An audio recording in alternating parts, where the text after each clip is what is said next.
And I'm back. And I don't need to waste any time. Let's get going. How's it going? I'm Will Robson. Welcome to my channel. This is a live stream. Today I am working on Secret Warriors number 10. And this page here I penciled with Moongirl and Devil Dinosaur, which are really cool, fun to draw characters. So we have here, let me just pause that. We have here Moongirl, right there, and Devil Dinosaur, who is super fun to draw. I really love drawing dinosaurs. I used to do a book called Dino Zombies. So in this we have Moongirl introducing Devil Dinosaur to somebody, and then cut to like a week later, and they've just been eating pizza and playing video games, and she's annoyed, so she says, "You need to get out more." And then he's like, "Oh, this was a great idea," and he's eating hot dogs, and then Devil Dinosaur's eating a hot dog stand. So fun stuff. And yeah, good times. So let me just go here because there's somebody in the stream that was asking a question. So let's see. McPepper Game says, "Can you please talk a little bit about how you've landed the Marvel gig and about your daily routines has changed since working on submission stuff to now working on real pages?" That is a big question, which I will answer. One sec. Let me get this ready to ink.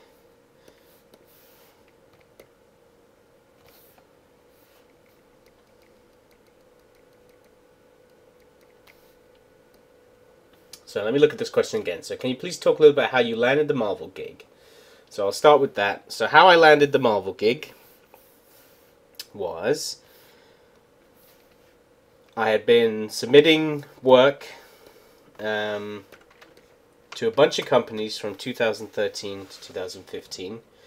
I had portfolio reviews with IDW, and I made great contacts there. And I did samples for Teenage Mutant Ninja Turtles, Judge Dredd, Star Trek, and I was so close to landing gigs there. I never did. I had a portfolio review with Image Comics, with Eric Stevenson, and that went really well too. Except I never got any work out of it. It was just good meetups, and I did some samples for some Image stuff. And I also made contact with an editor at DC Comics in late 2014, and I did samples, 2 batches of samples for Batman, where they were potentially interested in me doing filler in issues on the Batman comic that was tied into the video game that was coming out, which was the most recent Batman video game. And it all looked like I was definitely going to be doing those filler in issues, and then suddenly at the last minute I was replaced. And that was a real downer on me, because it really felt like I was about to break into comics. Like, the way I was chatting with the editor, it really seemed like I was moving in the right direction. And he even started talking to me like I was already doing the book, and then suddenly, he said, "Cool, we'll talk in the new year." There was Christmas in the new year. I didn't hear for 2 weeks. And then suddenly, I got the word that I was not going to be doing that book. And that was really soul-crushing to me, to be honest. I really thought that was me breaking in. And I'd promised my parents that by 2015, I would, I guess 2014, I don't know, that I would have broken in. So I really thought that was it, and I was going to be on my way. But it wasn't, so I kept going. And I did more samples for other companies, for other things, and I was potentially going to do work on Lost in Space, so I did samples for that. I did samples for just loads of stuff, loads of different samples. And that's sort of the name of the game, is you're going to make contacts. Like, I went to conventions, I met with, who else did I meet with? Marcosia I met with, and they gave me a book to do, but Marcosia doesn't pay artists. It's, you make back-end money, so once you finish the book and it's out, then you'll make money. And I just was not into that at all. Like, I was making money doing small press, Because during this time I was doing a lot of independent comics. I was working in independent comics full time, doing about 3 or 4 different gigs. And then what happened was I saw that London Super Comic Con, Marvel was going to be there. And I saw this in the winter of 2014, I guess. Was it the winter 2014? No, winter 2015.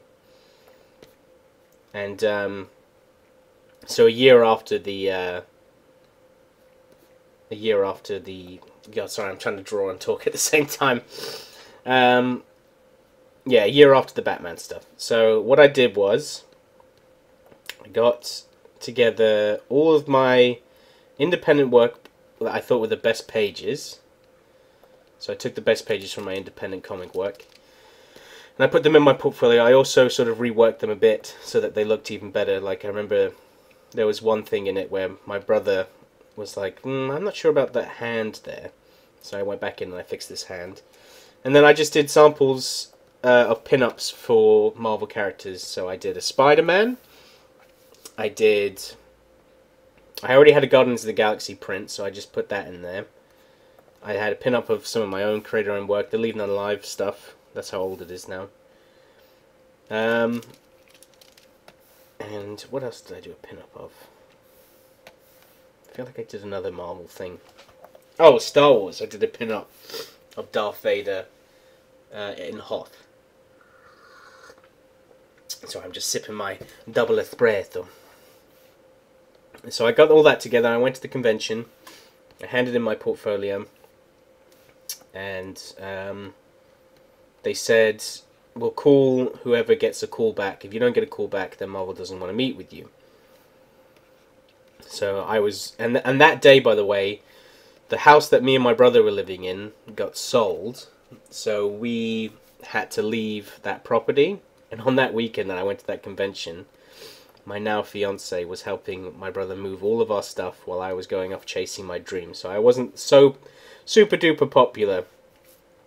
And it was really, that was really like, I was actually at the point where I was like, okay, I've been trying to break into comics for 3 years now. I think I'm good enough, but I just can't seem to be getting anywhere. And I'm getting to the point now where, okay, I can't mooch off my parents anymore.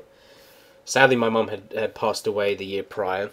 So, and I was like, I can't just go back to my dad's and live off of him. He needs to, you know, I need to be independent. At that time, I was 25 years old. And feeling like, okay, I need to make a change. So I was like, if Marvel doesn't accept me, or if I don't get anywhere with them, then I'm just going to get a job back in film. Because I went to film school. And I was an editor for a while for the YouTube channel, The Yogscast, which is a gaming channel. So I was like, I'm going to try and get a job back with them. So I was really at the last, like hoorah, like, if it doesn't work out here, then it's never meant to be.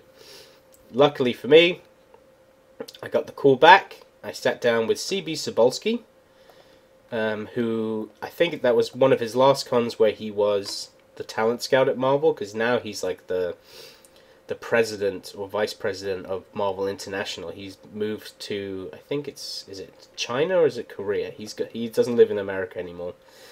And a guy called Ricky Purden has taken over his job as head talent scout and talent manager for Marvel. So I met with CB and he was like the nicest guy in the world. He's like, I just wanted to meet you, and he shook my hand. He's like, I think you got some really good stuff here. And he told me all of the stuff that he liked about what I did. He said, I like the way you draw hair and hands. He's like, most, you know, samples I see, that's what people are bad at.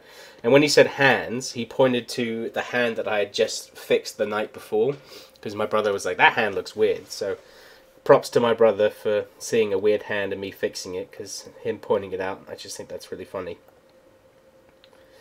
And then he was like, right, here's my email, contact me on Wednesday. This was Saturday when I met with him.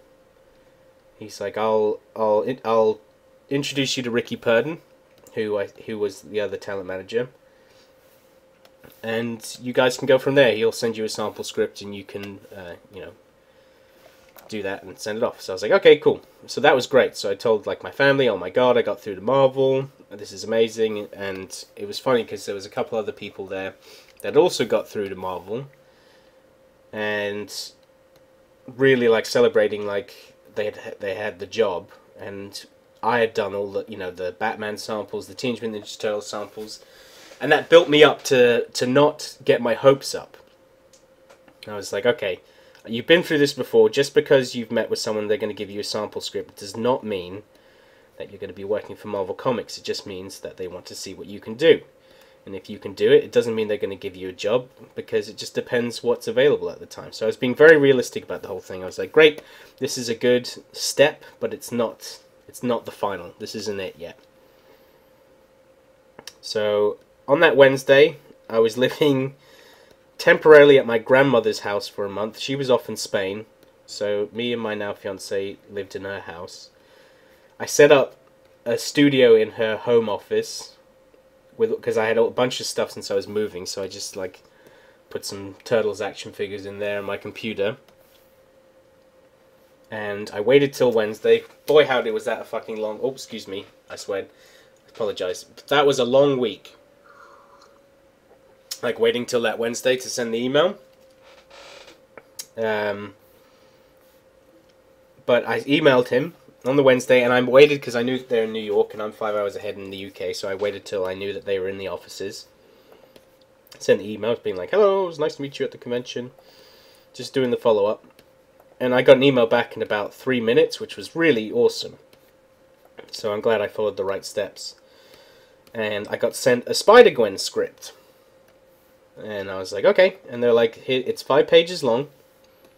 You know, get it to us when you can. And at that point, I think I talked about this on my last stream. At that point, I was like, I need to prove to them that I'm capable of handling a deadline, so I'm going to get these 5 pages done in 5 days. In fact, let's take a little look at those sample pages, shall we?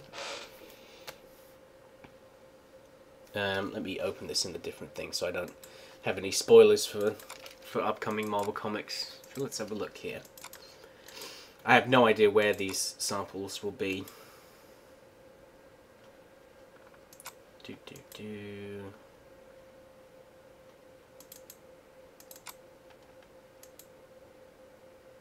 Morning, Sniper. I'm just talking about how I broke in. Give me a second. I'm just trying to find where the hell these sample pages actually are.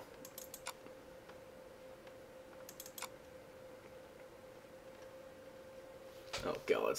Let me search my computer.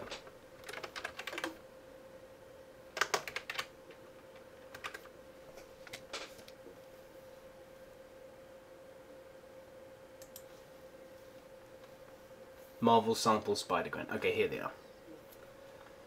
So, let's see here.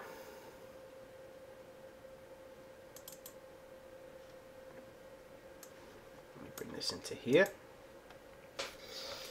Okay, so here's the first page I did. So, she's spray painting around that the Vulture is lame. And I could tell here, like, I used way too many 3D models and all the perspectives are completely wrong and I added too much black and it's gross. I really still like this panel a lot. The first spray painting with the web here, and then she's shocked because above her is the Vulture. And this was, I guess, the pencils for it. You can see that I changed the panel there. I actually like that panel better. I don't know why I changed it to that. That's a better panel. Oh, I actually did that panel. Oh, I guess I did. I redrew the other panel and put that in there. Okay, good. I was going to say, because that is a better panel. Yeah. Oh, wow. This whole page is different. Oh, this looks way better. I don't even remember. Yeah, that looks 10 times better than this one. Which one? This one. Yeah, that looks like crap. That looks good. Cool. Yeah, that looks way better. Okay, so that was the first page. Here's the pencils for the second page. I did a big splashy panel of Vulture with a bunch of vultures around. Him looking grim, her talking sass. This is still a really cool panel of him shooting down with his claws out. And I also like the way her anatomy is there. Oh, I guess I did a different panel at one point as well. This is interesting. I haven't looked at these in a long time. Because I was just going for it. I would wake up, I would draw these until about... I'd wake up at like 8, draw these till midnight. And then that would be it. And my very supportive fiance was there every step, keeping me going. So this is this page. You know what? These samples aren't too bad. There's a lot of detail in these that I don't really do anymore. Look at all that detail. So there's the vulture. I'm kind of embarrassed that I don't do this much detail anymore. So there's the vulture as well, and she's there. That's really fun. Oh, I remember this rendering on these freaking vultures took like years. I think I got told off for this hand here because the finger was looking weird. So this is the next page. I like this panel here. Here's the inks for it. He gets sprayed in the face, crashes into a building, he gets all mad and he's smashing stuff up. He flies away. I remember this took ages for me to figure out how to do like the shooting stuff. And I like this panel here of her webbing away. And then this was the next page. Pretty cool evil looking face here. Oh, I should have kept that big eye. Oh well. So this is this page of her being swung and then him slicing the rope. And then this was the last page of her falling with, I was trying to get all artsy fartsy, her falling, and then in the rubble was her dad calling from her phone. So that's what I did, and then they also wanted to see me do samples of a cover. So I did this Groot with Rocket Raccoon. I tell you what, man, I think some of my art back then is better than what I'm doing now. That's bad, you know, but I think I was really hungry then.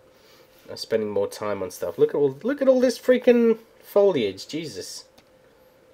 That was that, and then I think I was doing another cover, but I stopped doing it because I was like, I think this is enough to show them. I was going to do an 18 cover. Okay, back to actually drawing Marvel Comics. And now I'm inspired to add a bit more flair and detail, because that was some good stuff. So I sent those off in 5 days, and they even said like, "Oh wow, we are impressed that you got it done that quickly."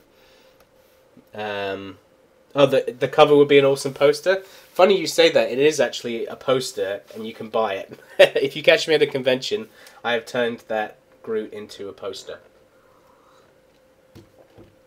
So I sent it off, and they're like, "Thanks." And Ricky said, "I'll get back to you about notes on this." And I was like, okay. And at that point, I realized, like, for me, it felt the same as before when I've had companies say, like, you know, don't call us, we'll call you, we'll get back to you about this. And I didn't hear from him for 2 months.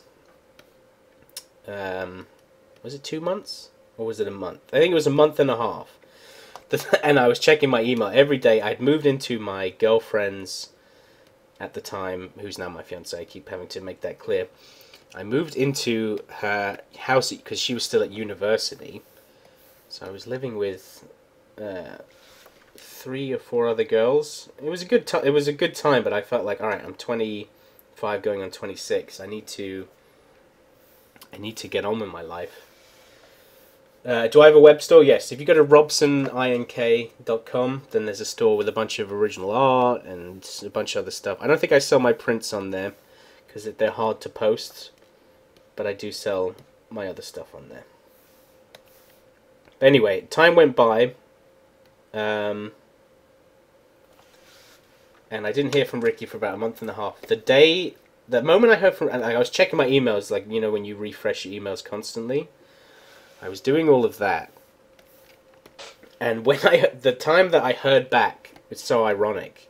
I went to go see Batman vs Superman in theaters by myself because my girlfriend, now fiance, I have to keep saying that, Jesus, she's not into comic books at all. So anytime a comic book movie comes out, I'm going by myself.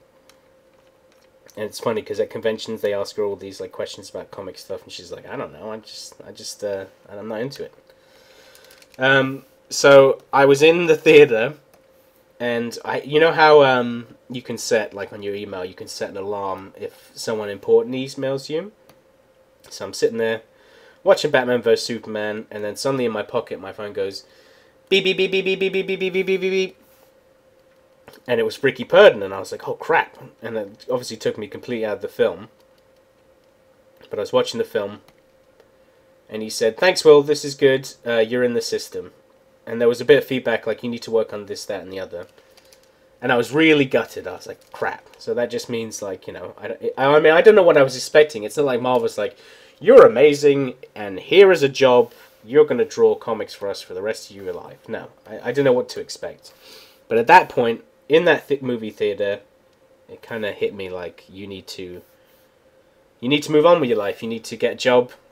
You're living at your girlfriend's university house. You're making £6,000 a year drawing independent comics. This was a fun ride, but enough's enough. And at that point, it wasn't like I was going to stop drawing. I was actually like, stop working on other people's comics, make Leave None Alive, and do your own thing.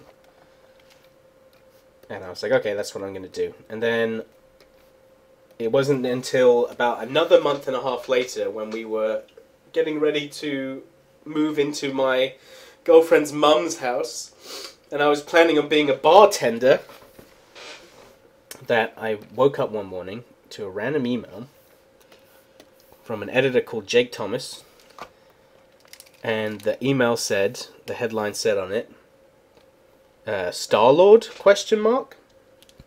And I was like, what's this? And I literally had just woken up. And I was reading it. And I was like, hey, Will, I was just and I could tell already, before I even finished reading it, I could tell that this was it.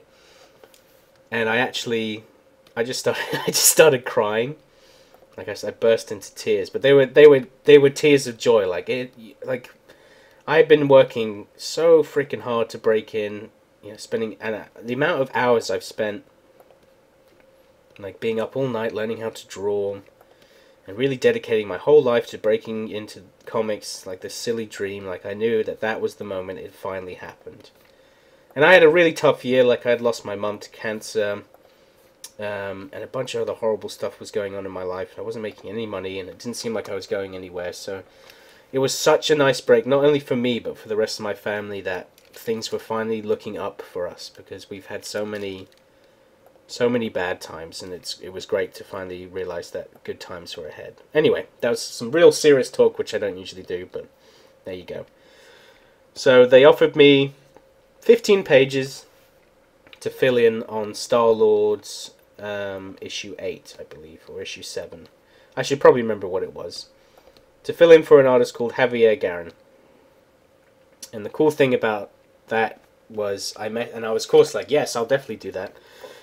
And they gave me 30 days to do it. And that was a shock to me, because at that point, even though I had 2 days per page, I was filled those first things with detail. Like if you see, if you go back and look at my Star-Lord issue, it's so over detailed, because I was just trying to I was trying to prove I could do it, and also the stress of having to get 15 pages done.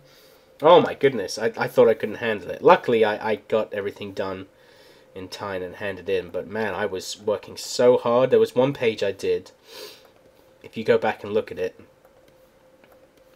actually I'll get it up, because this is story time. There's one page I did that took like 4 days, and it really shouldn't have taken that long. Star-Lord 8, so it was number 8.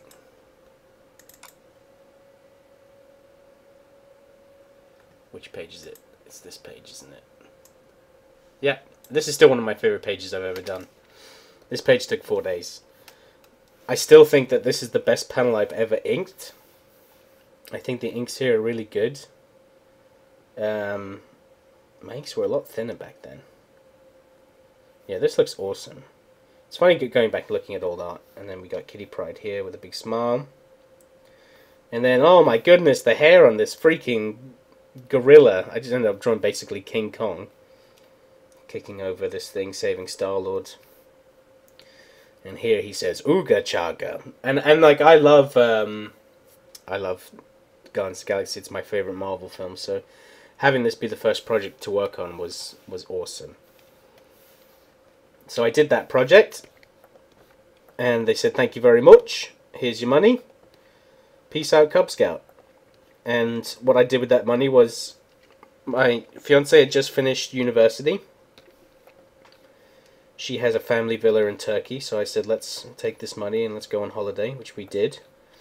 And on a holiday, I sat there, I enjoyed my holiday, and at the end of it, I sent out a gigantic email, which I told this on a panel with Dan Slott at London Super Comic Con this year. I said what I did was I sat down and I emailed every single editor at Marvel Comics, saying, with the headline, Marvel artist looking for work. And Dan Slott almost fell out of his chair, because that's like one of the worst things you can do. Like, you shouldn't burden people like that. Luckily it worked out for me. Doing that, I got in contact with Heather Antos, who's awesome. She edits Star Wars and Deadpool, which I've worked on both those titles in some way, which is really cool. And I got a few contacts from other people, and one of the contacts I got from that was Mr. Tom Brevoort, who is like the I don't know what his role is, but it's very high up. It's like, it's not president of Marvel Comics, but it's like, I don't think, is he editor? No, he's not editor-in-chief. Anyway, he's very high up on the scale at Marvel Comics. And he emailed me being like, hey, I got a project for you, which was shocking, because you don't expect to instantly get something else. He's like, I got a project for you. And he's like, you ever heard of the Great Lakes Avengers? And then, honestly, at that time, I hadn't heard of the Great Lakes Avengers, and I stupidly sent back an email being like, oh, cool, I used to live near the Great Lakes, because I used to live in Vermont. But then that snowballed, and then ever since then, like, I just, you know, I've also blind emailed other people that I want to work for. That's how I got work with doing WWE covers and a bunch of other stuff. So it's been quite a journey. So that's the first part of that long question, McPepper Games. So that's how I landed my Marvel gigs, and then since then I've just, you know, I just get random emails all the time being like, do you want to work on this project and this project? And Marvel's been super generous and super nice to me with hooking me up with work. I'm obviously doing something that they like over there, and it makes me very happy, because obviously it is a childhood dream to be drawing. I mean, it's freaking Marvel Comics. Like, I can't believe, you know, every time I get like an issue and it says Marvel on it, especially when I did Spider-Man Deadpool and it says Spider-Man Deadpool and my name on it. It's just, it's insane. It's awesome. I can't describe it. It's the best. And I've worked fucking hard to do it. I'm sorry for swearing, but I have worked so hard. So, I deserve it. I'm the best. I deserve every good thing that happens to me. Okay, so that's the first part of that question. And let's see what the next part was. What's my daily routine, or how has my daily routine changed since working on submissions up to now, working on real pages? So, I never used to just work on submissions.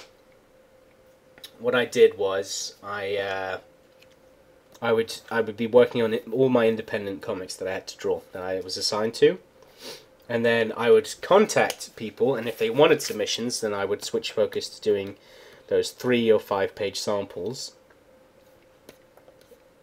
And that's just the way it went. And now, obviously, and to be honest, like, my schedule is very different. I used to get up at about 12 o'clock in the afternoon, dick about until about 5 o'clock, just studying comics and working on my craft and doing a bit of work. But the real work for me would start at about 5 o'clock until about 4 o'clock in the morning, and in that time I would just be busting out work. I was a real night hawk, or night owl, I guess. No, I was a night hawk. That's what I was. That's cooler than now. So that was my schedule then. Now that I've been working at Marvel, I wake up early in the morning because my fiance goes off to work. I get up, take the dog out, and then I get to work. As you saw this morning, I spend half an hour working on my creator-owned stuff, and then I just get back into working on this stuff.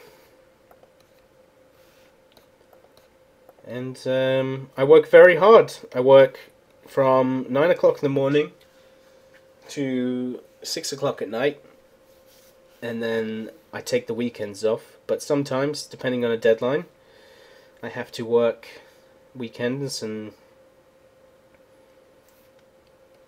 sometimes I don't work from 9 to 6. Sometimes I work from 9 till midnight. It all just depends on the project and how much time I've been allotted. And then what I do, because I'm crazy, is even if I'm swamped, if a company comes to me or Marvel comes to me and it's like, hey, you want to do this cover of Thanos? It's due tomorrow. And it's like midnight. I'll be like, you betcha, and I'll just get to it. Because, you know, it's awesome. So, that's that question. Sorry if I skipped other people's questions. So, Morning Sniper. That cover would be awesome poster. What's it like working for Marvel? Working for Marvel is great. They're such a lovely company. Everybody there, all the editors are so down to earth and just generally nice people. They're all big fans as well. Like, it doesn't feel corporate. Like, everyone... And, like, all the emails, like, are full of smiley faces, and it doesn't feel... It feels very comfortable. Like, it feels like just chatting to friends in, like, a group chat more than work. Which works for me. I'm sure some people it doesn't work very well, but to me, it's great. They're all really nice people. And you get to work on your favorite characters. I mean, one of the coolest things I did was... I think one of my favorite things was doing the cover for the 40th anniversary of A New Hope. That was just amazing. But one of the other cool things was when I got to do Great Lakes Avengers and I got to co-create Marvel characters. Like, who knows if you know, any of those characters will end up in the films or if they'll get redone in certain ways. You just have no idea. It's great. It's great being part of that machine. What do you have to do to get good, Chaz? Well, you need to dedicate your life to the craft of making comics. You need to... Basically, what I did was I would wake up in the beginning before I started doing small press. I would spend all day drawing. All day. Every little bit of every day drawing constantly until my knuckles bled. And I got that bit of advice from Jim Lee through a podcast where he... If you go and listen to Fat Man on Batman, interview with Jim Lee, it's super inspiring. It's what inspired me to... Sorry, I'm burping up coffee. It's what inspired me to break into comics, was just hearing how passionate and dedicated he was to breaking in. I mean, he broke in like the same year that he decided to start doing it, but he also... He worked way harder than I did. And he's obviously a way better artist. But yeah, you just got to dedicate your life to it. Get the book, Figure Drawing, Design and Invention. I can't stress that enough. That book changed my life. It's the best book on learning how to draw comics, or just how to draw in general. How to Draw Comics the Marvel Way is a brilliant book as well. I think it's severely underrated because it's so dated, but it has everything you need to know in it and how to draw comics. Read scripts, watch videos on YouTube. That really helped me, of other artists like Jonathan Rector. Him working, that super inspired me. And just power through it. You just know that when you, like, every drawing you do, and this is so cliche, I know, but every drawing you do is gonna be one step closer to being better. And you got to also take into consideration that it will take you years to get better. Like, it will take you years. And hours and months and days. If you want to break in quickly, then you got to just say goodbye to your friends. Say goodbye to your family. Lock yourself in a room for 3 years and learn how to draw. That's what I did. And that's the advice I took from Jim Lee, and then also Greg Capullo was on that Fat Man on Batman, and he did a similar thing where he's like, I just need to hone my craft and get really good. So he locked himself away and got good. Same thing with David Finch. He was living in his parents' basement, and for 2 years he learned how to draw and came out of that basement the legend he is. So it's really, it comes down to, like, you have to draw constantly, and you need to understand, like, if you're not up for drawing constantly, what you need to understand is that if you work for Marvel or DC, your job is to draw constantly. So if you don't want to draw constantly, then it's not the business for you. Because this business is built on people that hit deadlines and draw constantly. So that's my advice on that. You say what to study and what not to study. Study everything.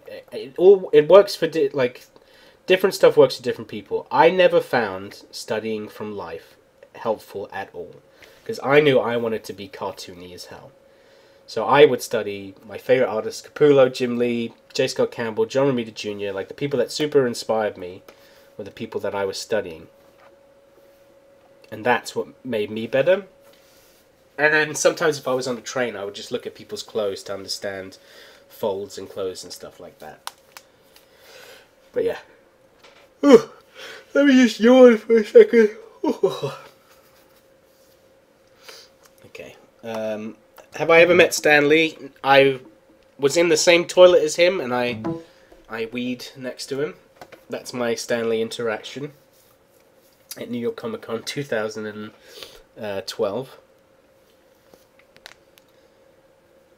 But my brother's met him. He did a signing thing with him.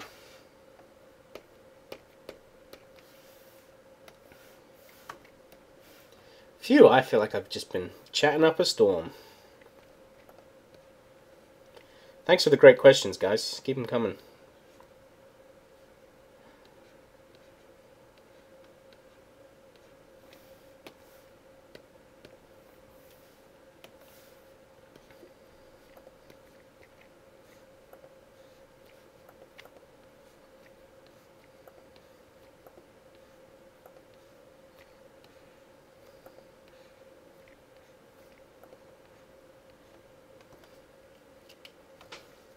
So Jan says, I've been drawing comics for around 7 years, and I'm 18 next year. Is it easy to break in when you're an adult? No way. You don't have to be any age. You don't need to, all you need to do is be able to draw comics. You should consider yourself lucky that you're pursuing it at the age you are.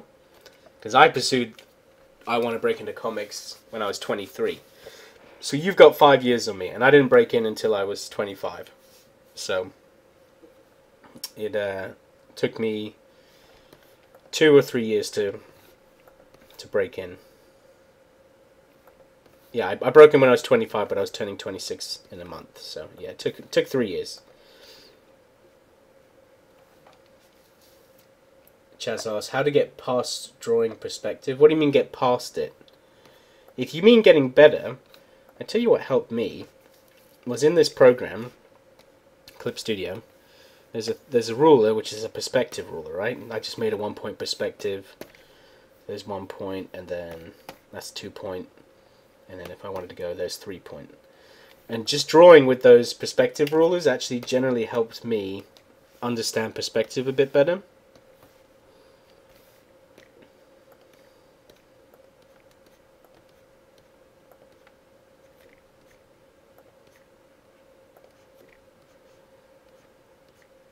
And also, just look at, like, when in doubt, I always say look at your favorite artists.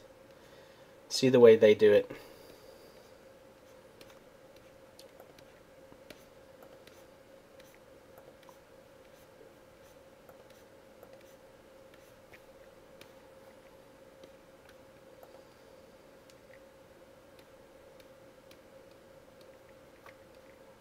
I've learned so much just from constant study of Tom McFarlane and Greg Capullo. Do you like this guy's sweet do? It's a pretty sweet do.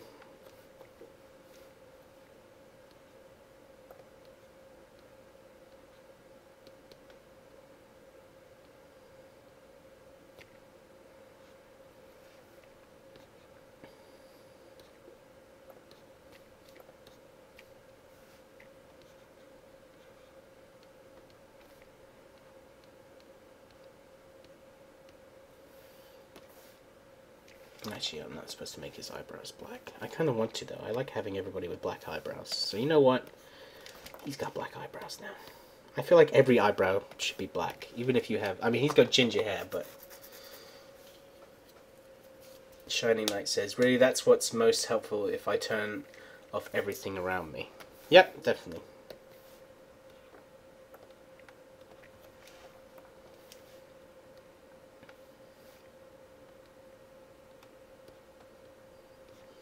If you look at some of my old videos when I was just starting out, trying to break in, or just learning how to draw, I think I did a video called How to Find Your Comic Book Art Style, and in it I showed off my massive reference library I had, and that helped me tremendously in the beginning, and now I never use it because I've gotten to the point where I can just draw from my brain, which is the most satisfying thing.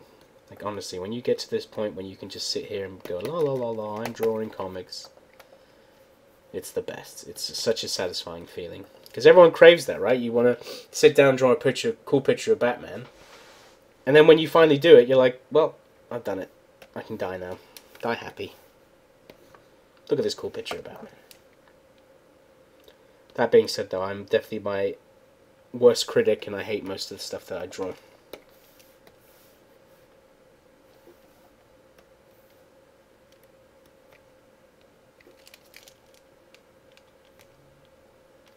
It's the magic pupil brush. Am I using Manga Studio? Yes, I am. It's called Clip Studio Paint now. I don't know why. Manga Studio was a way better name. I think it's because you can do animation in it now or something like that. Whatever. But yes, I use Manga Studio. Love the program.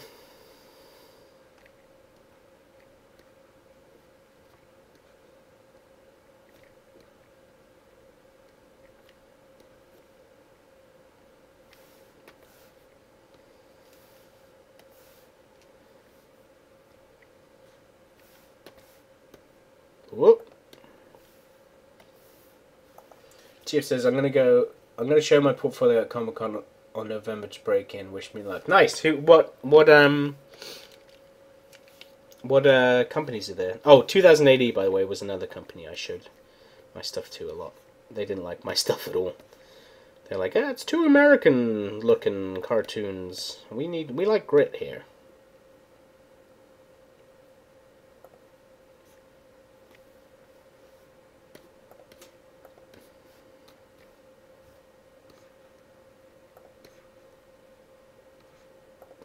Like I was saying in my last video, I hate drawing hoods.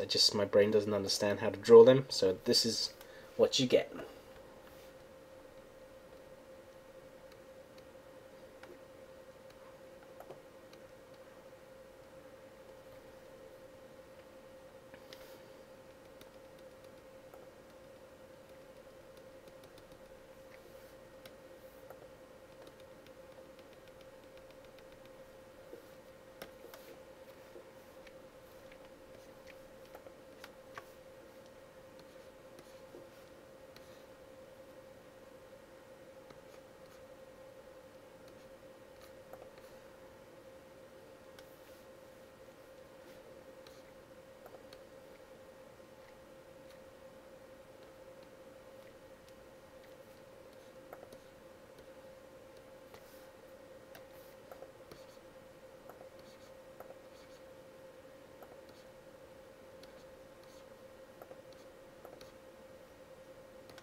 Anybody's got any more questions or any new people in the stream? Feel free to ask. I'm here for you guys. Otherwise, I'll just sit here in silence and get lost in art. You can ask me anything. You can ask me, how did I get so fat again? Why do I draw so terribly? Am I really that ginger? Is my beard really that big?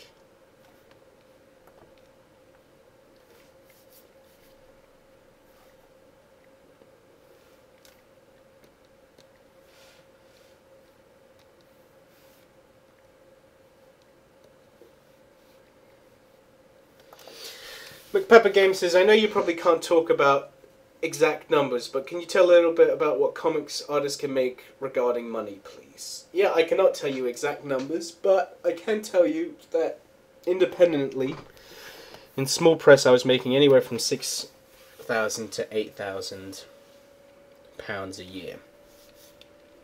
And now, working with Marvel, I'm making enough money where I can rent a house, but I can't buy a house. I'm not rich.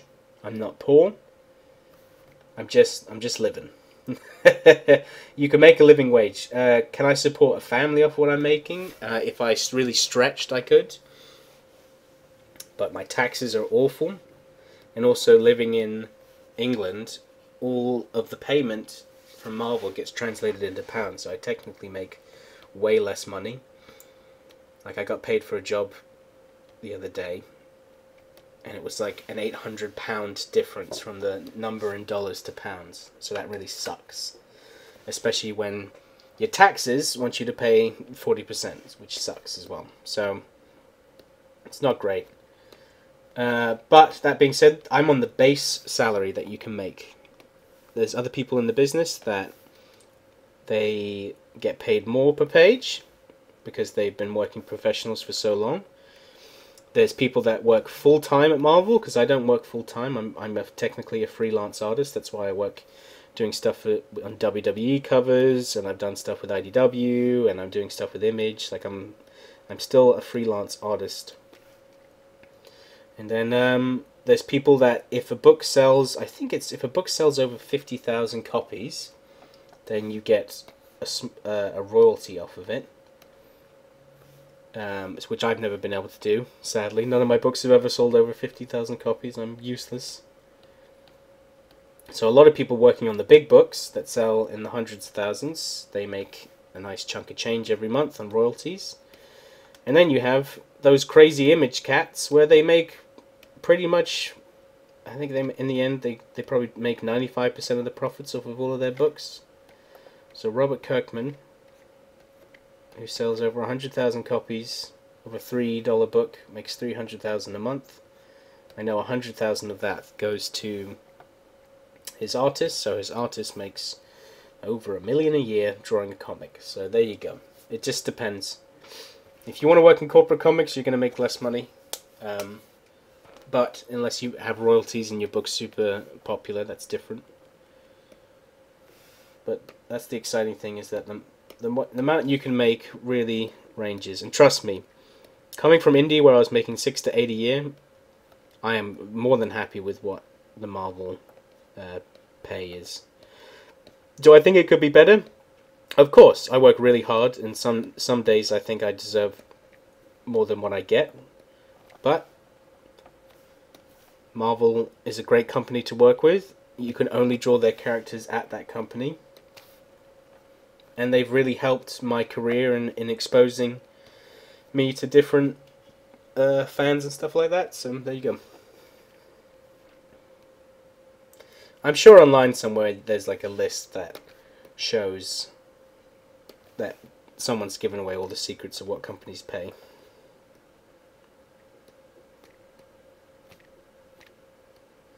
I know DC pays less per page, but they have a better long-term deal when it comes to royalties. Sniper asks, what are some of the WWE covers that I've drawn? I've done a Mankind cover, and the other two I can't tell you, but they're more characters from the Attitude Era, and I guess I can give you a hint that have recently come back into the WWE. So there's your hint. And I got a cover due next week for a tag team. There's another hint.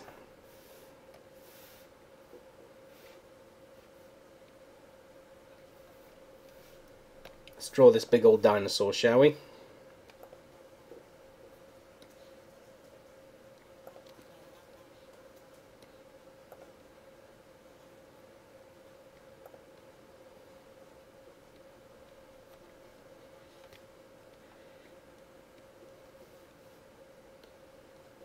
So I don't want to make him completely smooth. I want to make him a bit lumpy to show that he's scaly.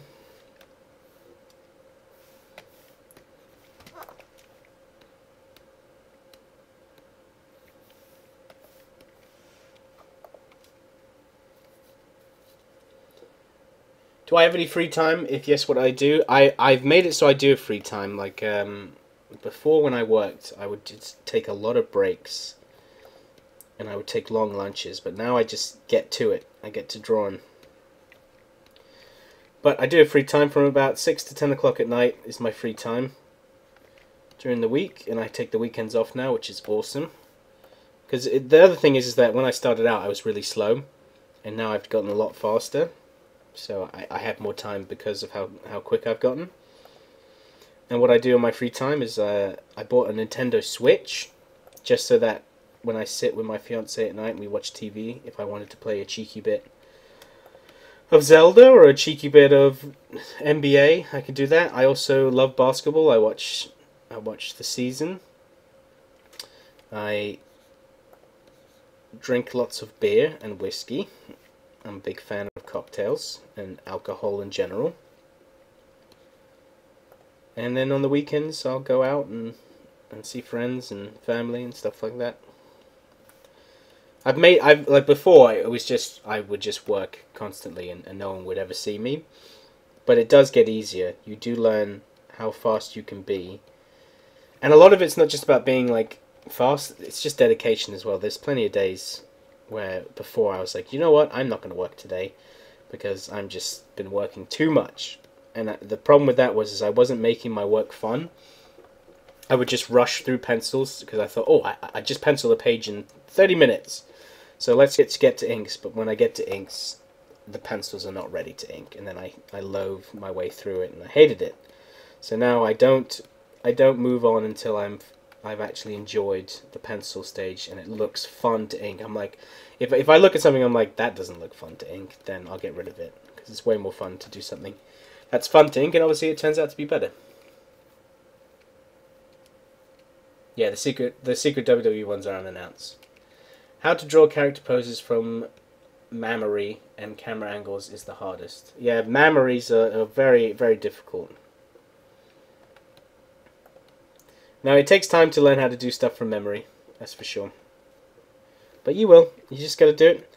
Like, I used to be really, really crap, and I'm still pretty crap, but I'm not as crap as I used to be. It just takes dedication and time, and... Like, there's plenty of times where I like a little whiny kid, I've chucked my sketch pad across the room.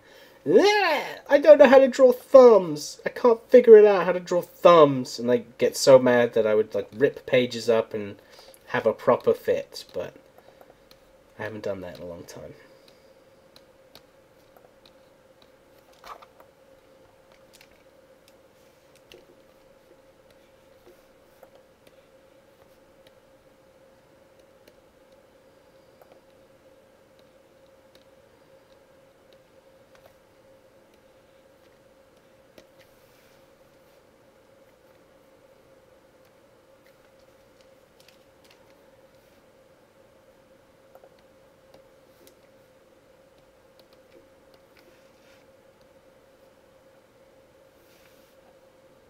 Look at this cute, happy dinosaur. He's so cute. He wouldn't harm a freaking fly.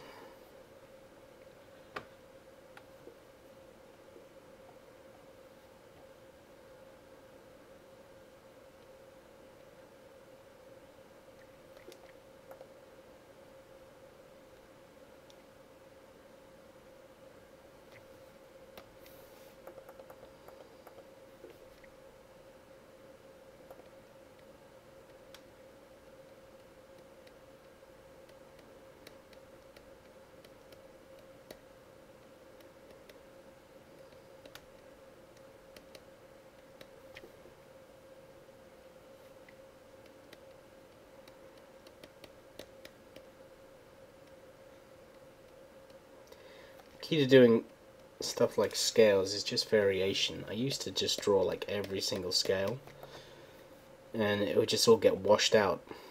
Now I just break it up because the colorist can add far more detail than I can. The eye is way too small.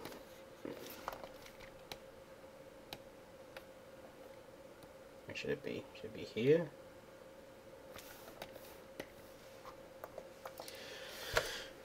Do you often look up reference while drawing, or is it all from memory? The reference I look up now, I used to look up reference when I first started out on like hands and expressions and poses, anatomy. And what I do now is, sometimes I get caught with anatomy, and my desktop computer background is a bunch of anatomy pictures, so if I ever need to look, I just pop there. But the most times I reference stuff now is I'm like, what's that person's costume? What does this character look like again? Like, if you just watched my live stream before, I just got up some reference of Frankenstein, because I just wanted to take a look at the character again to see what he looks like, and I would go, oh yeah, that's what he looks like, okay, cool.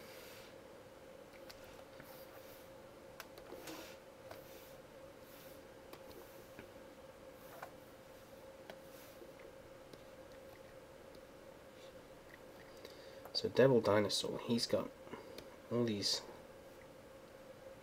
scales on him. Like for right now, I'm like, what does his scales look like again? So now I'm just going to look them up.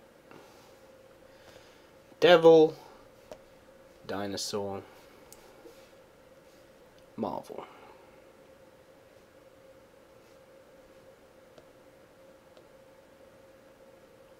Not every artist draws those scales on him, but I think they look cool. The black scales on top. Wow, why is everything on here just old images? Let me search Moongirl and Devil Dinosaur. Jeez, Google, get up to date.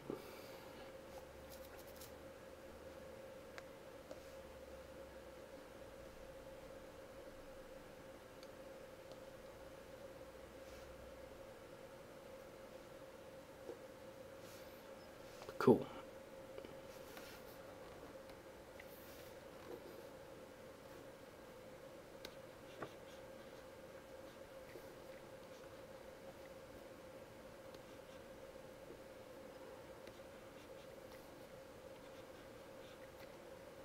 So I was doing more round ones, but upon looking at reference I noticed that they were a bit sharper than... I wonder if I can do a blend of sharp and non-sharp.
Here's a great example of why I like working digitally, like filling in all of these things traditionally. That'd be so annoying.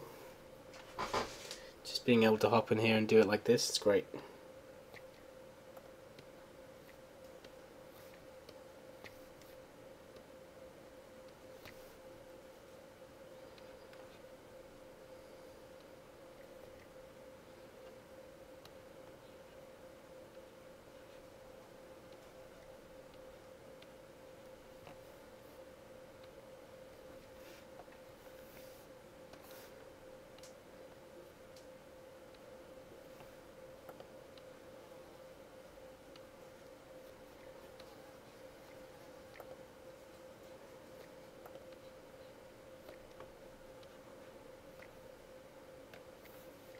break up some of these bigger black shapes. Makes it look a bit more detailed.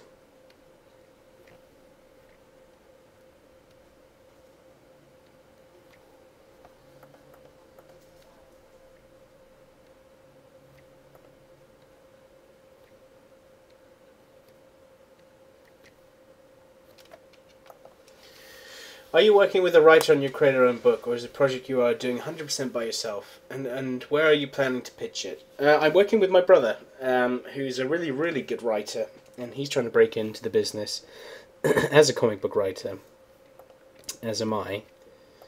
So we're doing it together, which is really awesome. And then we're going to pitch, once we get a bit of it done, we're going to pitch it to Image.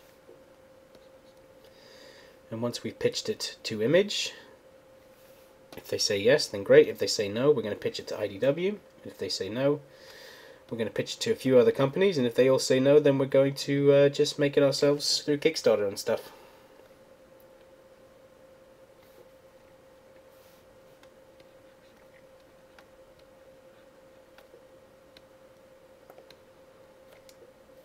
I wonder if it's better if I just went like this.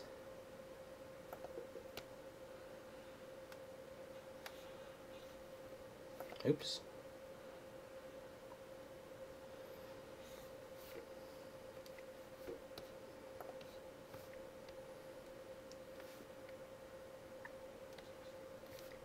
Just going to try something out here.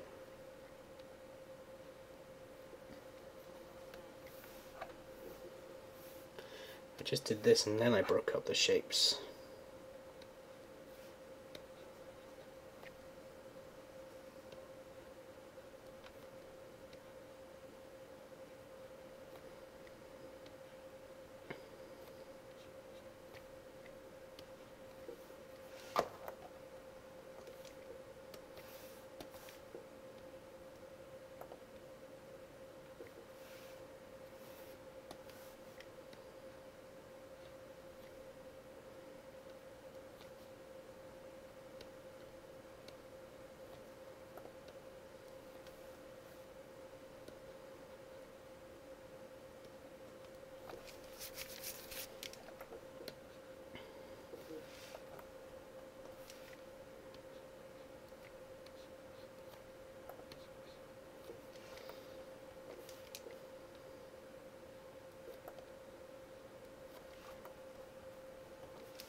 I feel like I've lost the rhythm up in this corner here.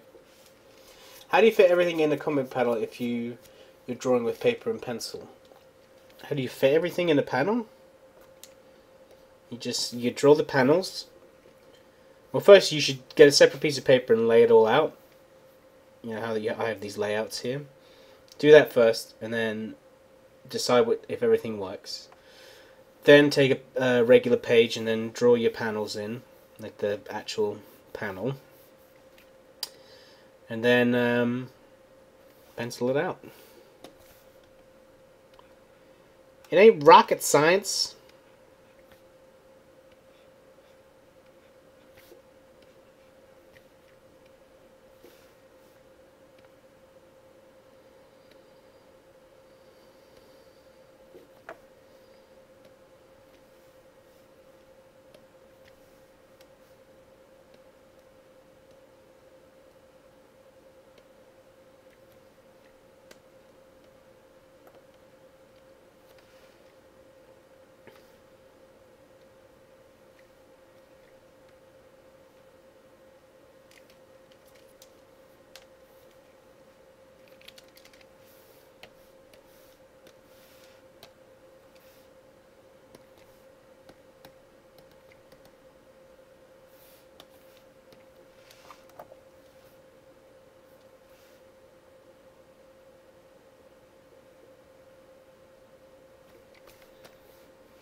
Looks cool to me.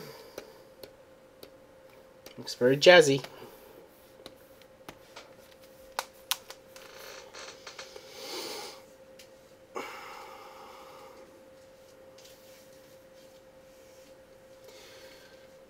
Branko asks, do you get storyboards for specific shots, or do you just get a script to make everything? I get a script to make everything. Sometimes writers get a bit carried away, and they say, like in this one, it's fine. Like, these all were described as wide shots, and that's fine. But some are like, some get too carried away, and they're like, you know, they tell me what specific angle and everything should be. And that's not a writer's job. A writer's job is just to describe what's in the panel. It's like, if you read a film script, it's not going to give you what the shots are. This is just some anomaly that people think is what you have to do. Like, yeah, that's all up to somebody else. Like, a writer should not be deciding. You know, a writer is not the director. The artist is the director. They're just the writer. Not to shit on any writers, but I'm trying to be a writer as well. But the artist's job is to choose what is the, like, there. We sit and we train and we focus on how to best tell a story. So it would probably be best to rely on us. So mostly the scripts are just like, this person's doing this and that. This is the dialogue, etc.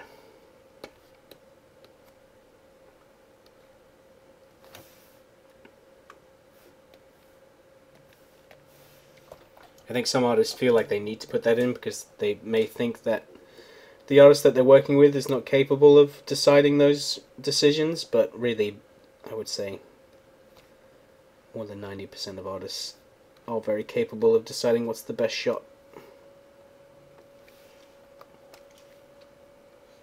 Like, I've done it before. Like, I wrote 3 issues for this independent thing I'm doing for an artist. And there were some specific shots I had in mind, like it was a zombie thing, so I wanted a shot like under the legs, and you see like this person peeking their head out and stuff. There was certain stuff I visually had in my mind that I thought was the best way to represent that scene, and that's what artists do. I mean, that's what writers do a lot, and that's totally cool. But when every single panel is like wide shot, single shot, over the head, like, oh, when people put over the head in the script, I just want to kill them. Drawing overhead is the worst, and most of the time when people want it, it's not needed for that scene at all.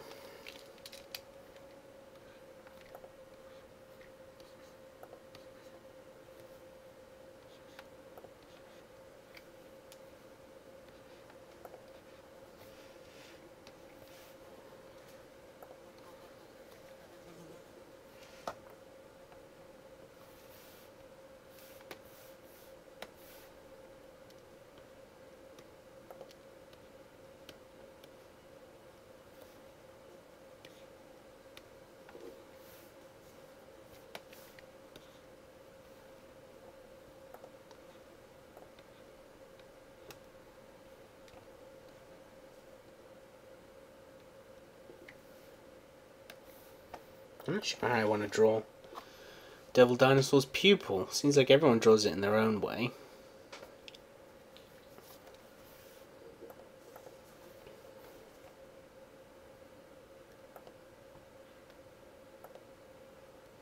I think I might draw it like a teardrop. That works.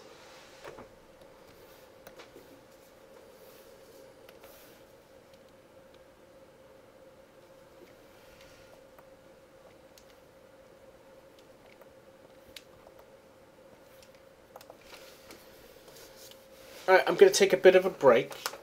Oh, I'm going to be doing the stream for the next hour. So, I'm not going anywhere. I'm just going to, for the new people that hop in,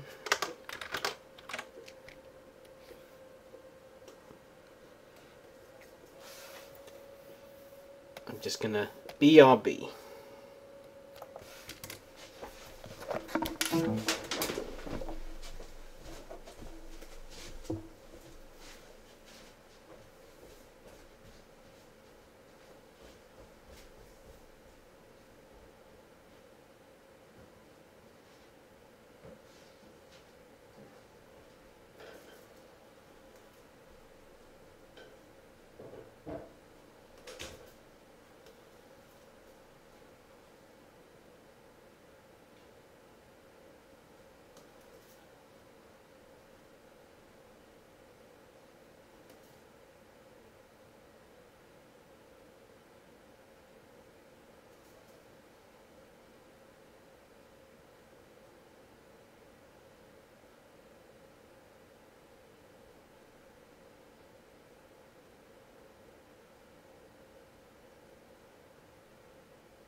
I'm back.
If you guys got any questions, just feel free to ask.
This is a basement with loads of pipes running.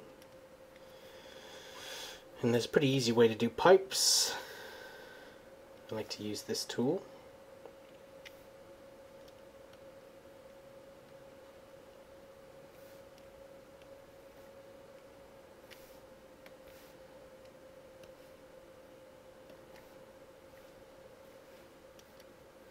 I love drawing pipes. Makes me feel like I'm drawing Teenage Mutant Ninja Turtles.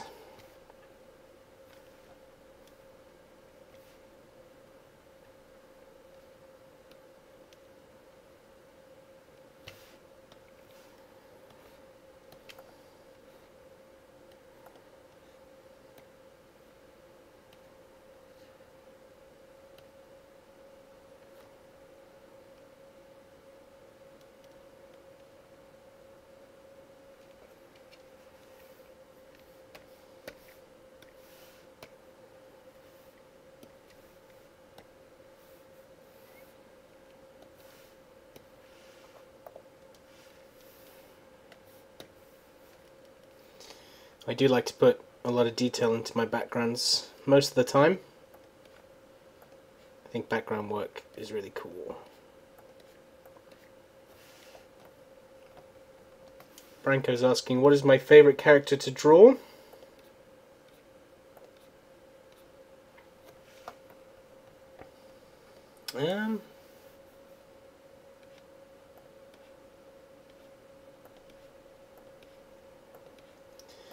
I'm not sure. My favourite character to draw.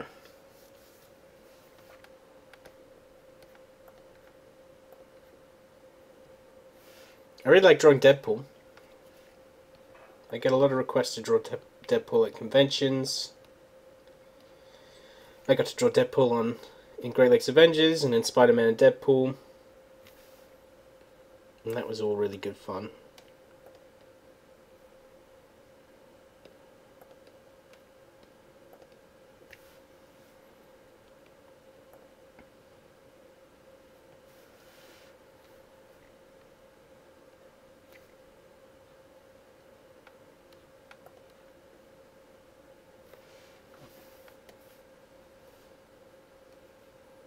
These are all my custom brushes here. I use little things like this. It's like a screw. I think I have a screw. Yeah.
Jan's asking, what are the most difficult thing you had to do in your career?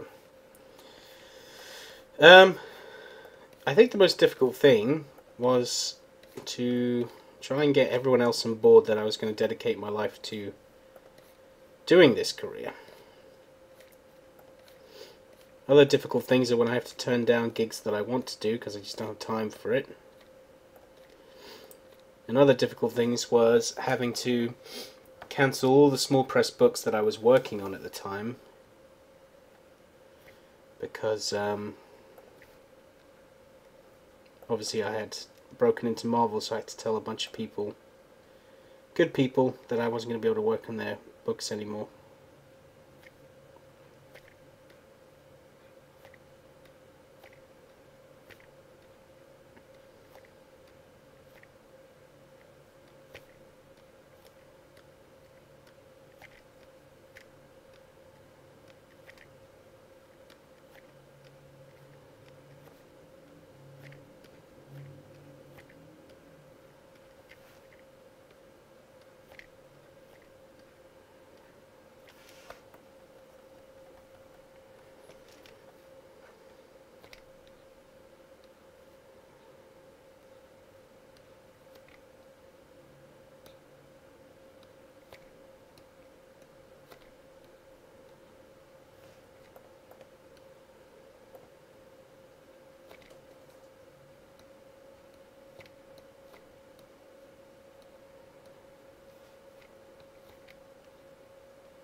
I don't know how good this brick's going to look, I'm just trying it out.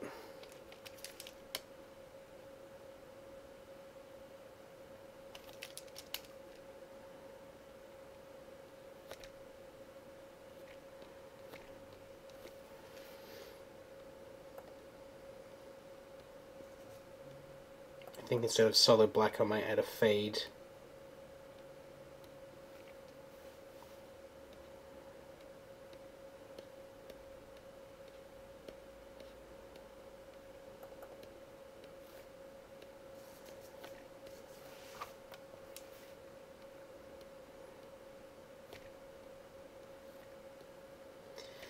I'm also not trying to do perfect brick, I'm trying to randomize little bricks and big bricks to add a bit of variation.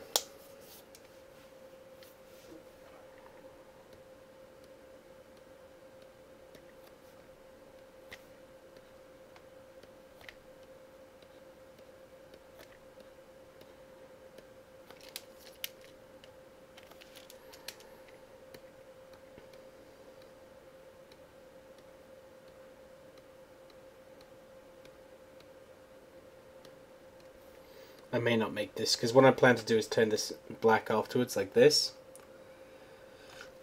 but I think it gets rid of Moongirl too much.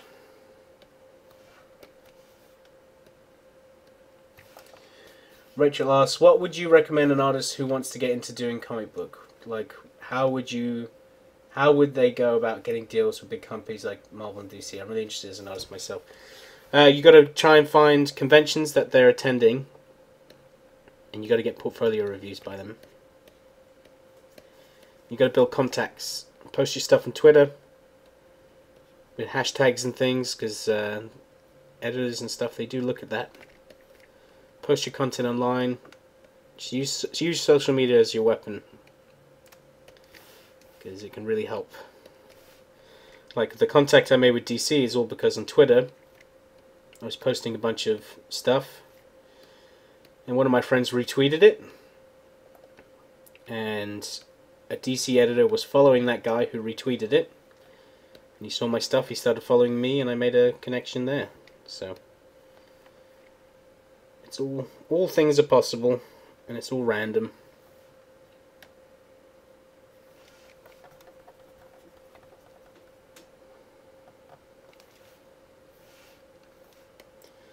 So that's what I had the black. So what I might do is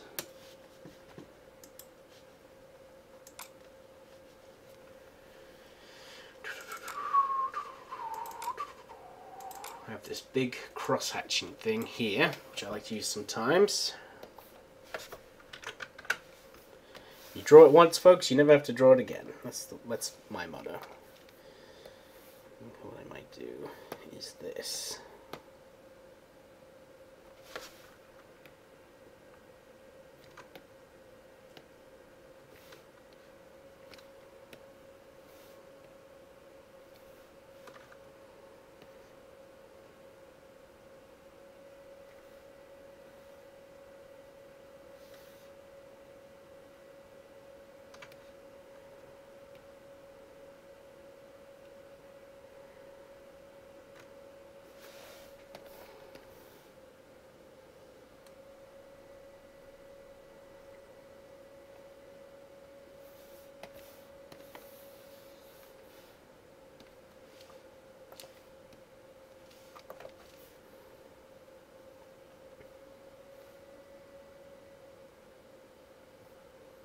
Does that look good, or is that just extra?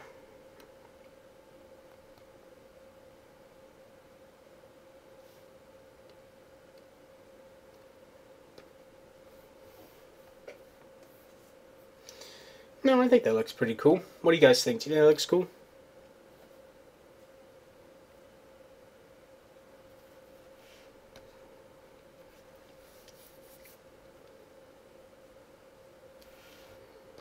I think it looks cool. I'm going to keep it.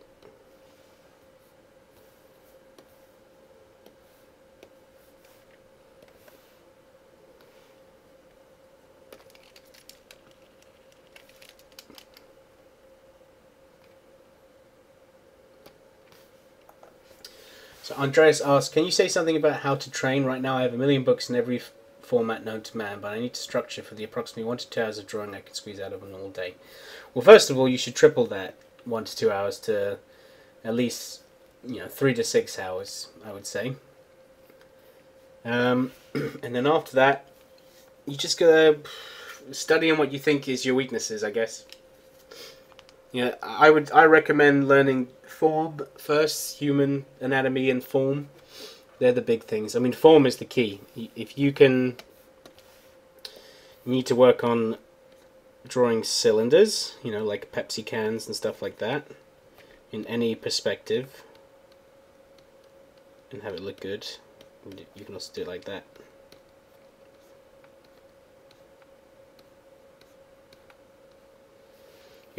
Basically, you got to train your eye to draw 3D objects, because this can be turned into a gun and stuff like that, or this can be even a forearm with a hand coming off of it.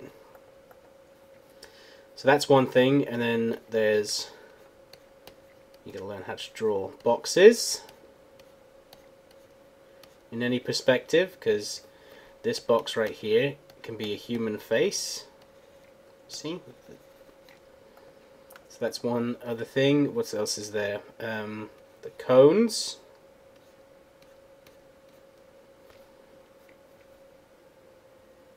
I forgot all the basic shapes now. And try and do like noodle ones as well. It's good just to doodle these and stuff. These are crap versions of them. But basically you got to oh, and obviously, oops, I think I lagged the program out. And obviously spheres. Spheres. I used to draw a bunch of basketballs to get good at that. Because they could be heads as well. Heads is a combination of these. Because you got to learn how to draw just form, so that when you get to drawing stuff, it's easier. You got to the whole point is to trick the viewer into what they're seeing is three-dimensional. I don't want this to look flat. I want it to look round. So if I just put in the lines here, like her face, let me add a different color. Her face goes like that, which is a sphere. Same with his face, and slightly cone-like. And his chest is going like that. Her chest is going like that. This here, right there, is going like this. You see it? Like, you gotta be able to see the three-dimensionality of all this stuff. All of these are going like this. This big boss hog over here is, that's the middle point there, running up. And then it goes like this.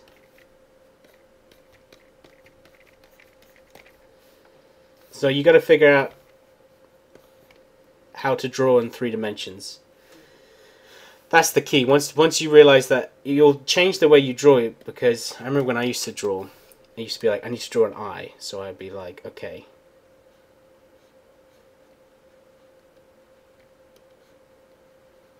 I'm like, there's an eye. But I wasn't thinking about all the forms that make up an eye. The eye is obviously a sphere.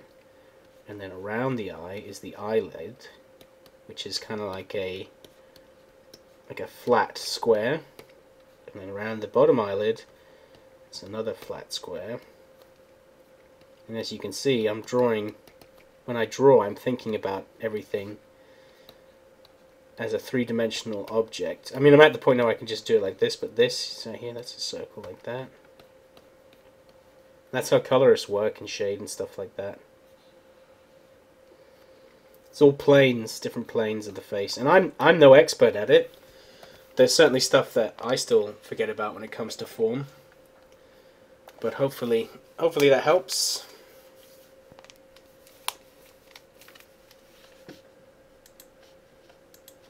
Now, I think I have. This is going to be super cheaty. You ready for some digital cheatiness? I think I'm just going to click save. I'm pretty sure I have a brush that I downloaded off of the Clip Studio store that's just a bunch of bricks. So I don't have to draw bricks. Now where would I have put that?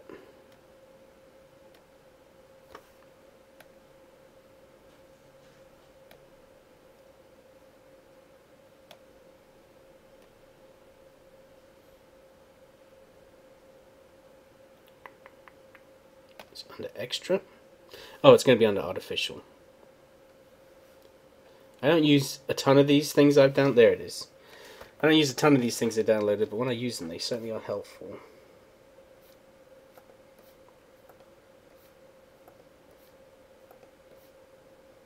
I like this as well because you can get like a free-handed brick look. And this is all in the Clip Studio store, which comes with the program. People make custom brushes.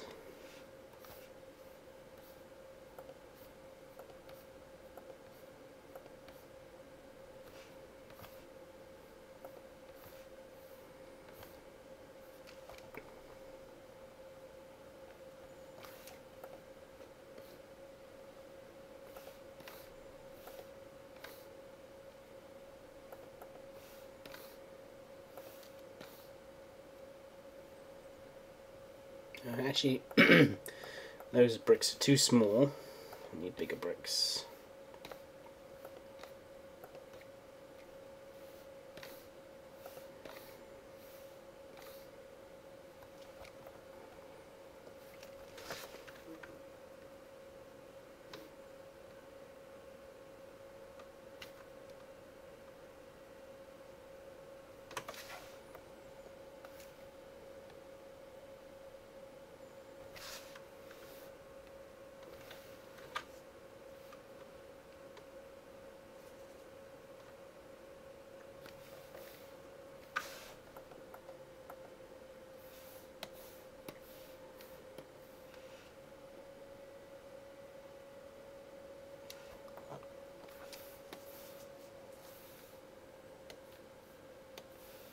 And you can make these type of brushes yourself. It's all just patterns and things. Like I've made a ton of custom brushes to speed up the process for myself.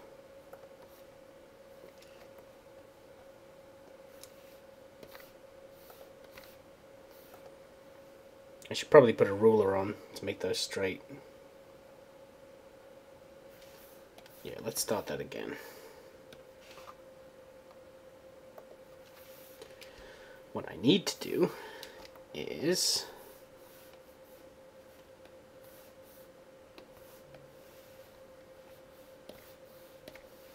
let's put a ruler on.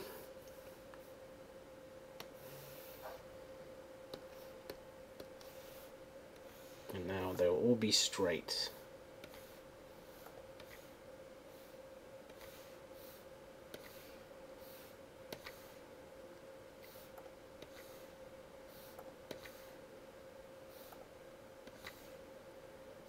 Come on. There we go. Tricks of the trade makes life a bit easier. Let's also take this.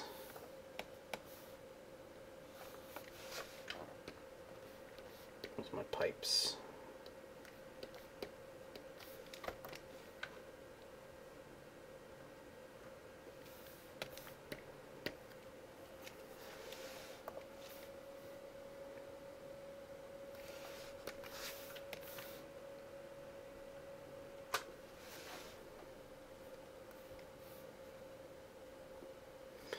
One thing I could do, I'm going to see if this works. I might try and beef up these lines and then shrink them back down and then fill them with white to add even more detail. If that makes any sense, you'll see what I'm talking about in a second. Boom. Shrink it by, let's say, 2.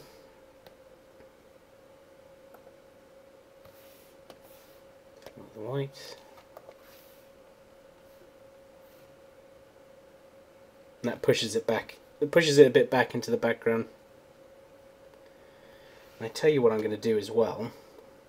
I think these bricks I did look terrible.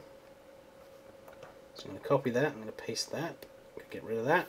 I'm going to take this.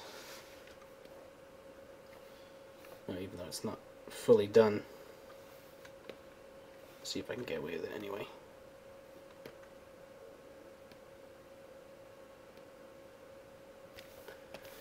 Actually, what I need to do is start again. What program am I using? I'm using Clip Studio Paint EX. So what I'm going to do here is I'm going to take these bricks.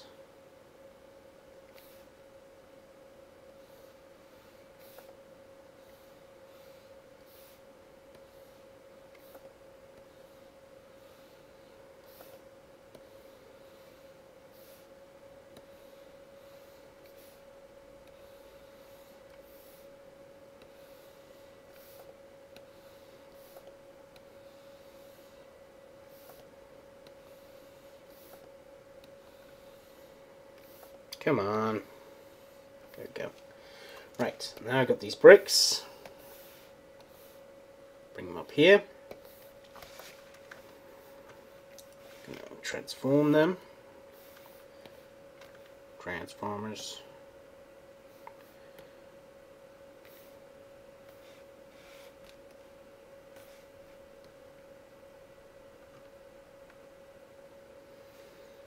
Do that.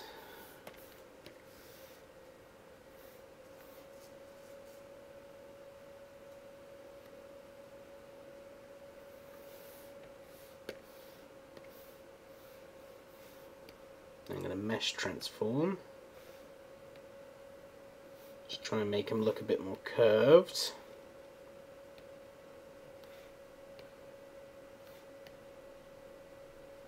To look like they're curving with the shape of the tunnel I've built.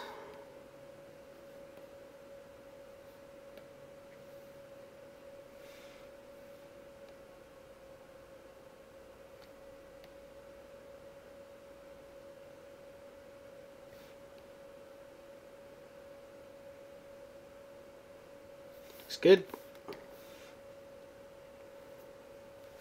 Hopefully that doesn't lag out my computer doing that.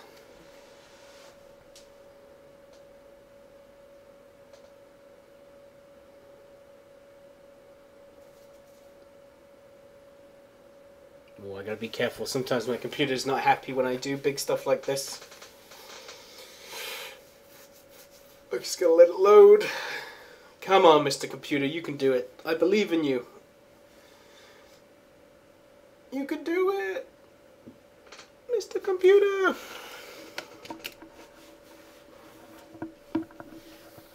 If the stream suddenly ends, then you know my computer's kicked the bucket. Come on. Come on, I want you to do it. I want you to do it. Come on and hit me.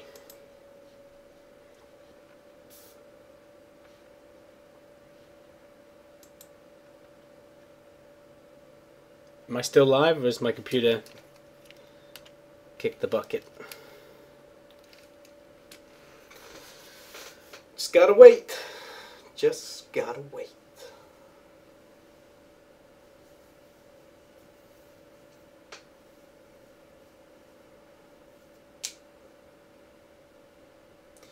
Still live? Okay, good. Well, I just gotta wait for Clip Studio Paint to stop loading. It doesn't seem very happy with what I just did.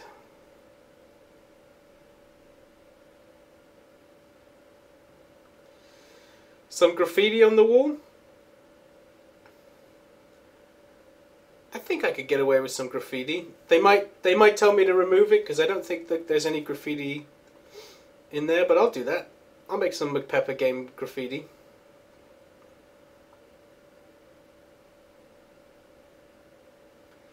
If my computer will let me ever draw on this palette again. Come on, computer.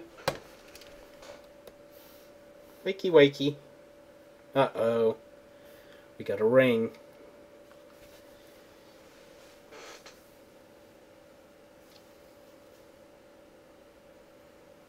God, I was only transforming a bunch of bricks. Hey, there we go.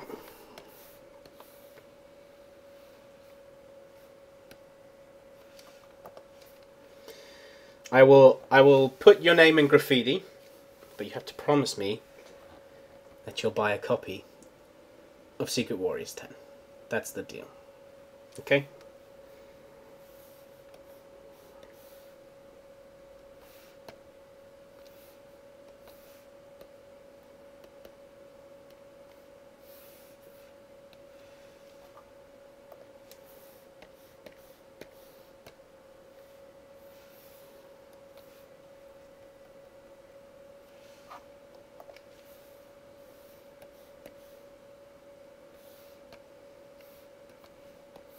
Now, I don't know if I need to do all the stuff I'm doing right now.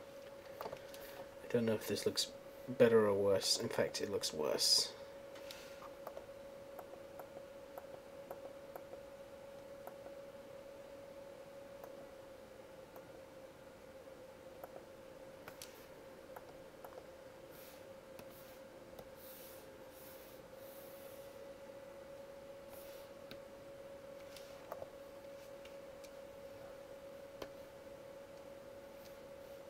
Let me just click save as my computer's screaming at me right now.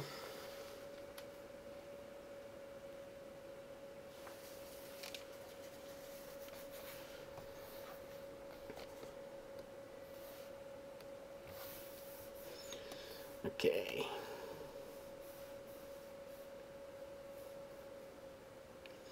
Now, where's that brush? The calligraphy brush. There we go. How did I learn all these tricks? I just figured them out as I went, really. Okay, so let's see here. We got Mook,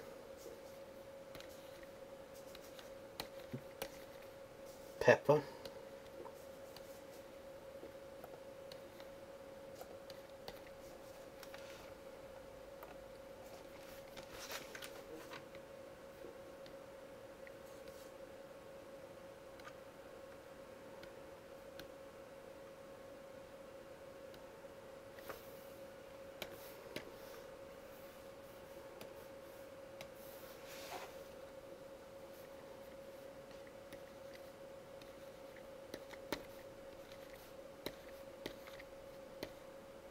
Branco.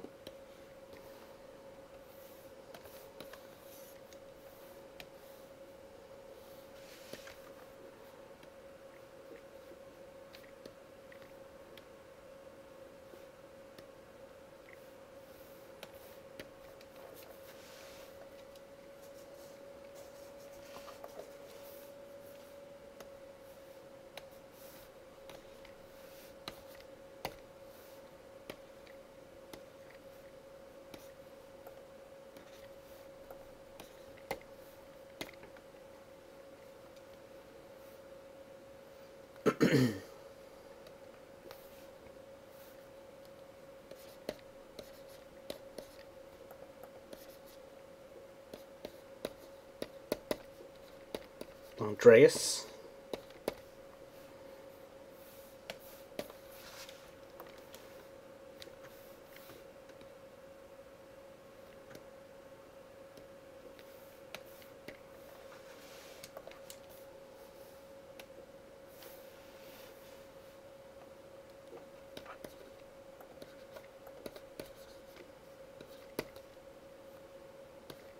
Rachel.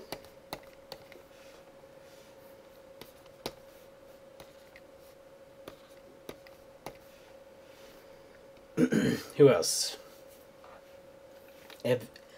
Evgen.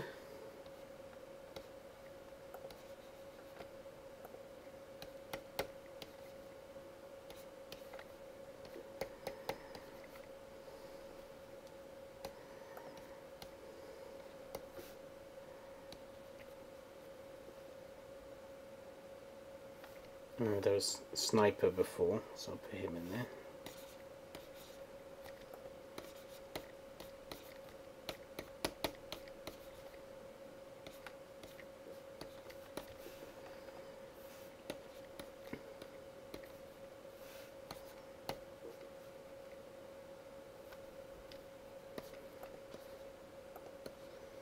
And there's one. Yeah, anytime I do graffiti, I always do the same thing, which is a pigeon, and that is oding to the pages I showed you before, where Spider-Gwen is spray painting like pigeons and vultures everywhere. Anytime I do it, I ode to the first thing that broke me into the business, which is cool.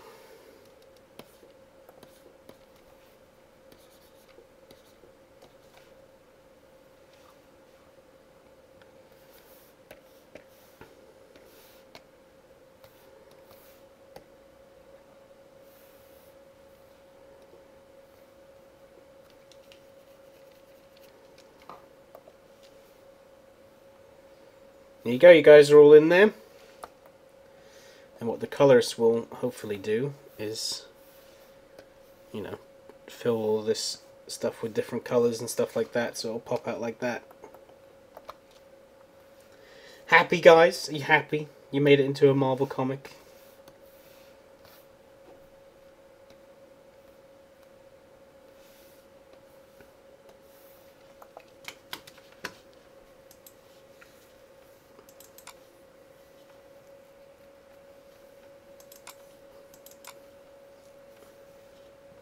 You're welcome.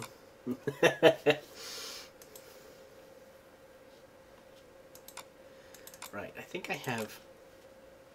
I'm going to cheat a little bit again. Just wanted to add some warehouse boxes, but I don't feel like drawing them right now. So, I know I've exported warehouse boxes before.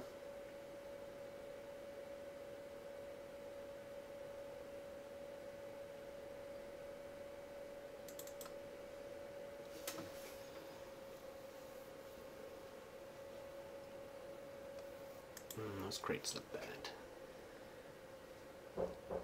Oh, hang on guys, there's a knock at my door. It could be post.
some post at my door.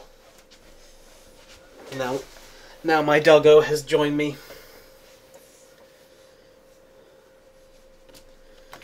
No worries, Pepper.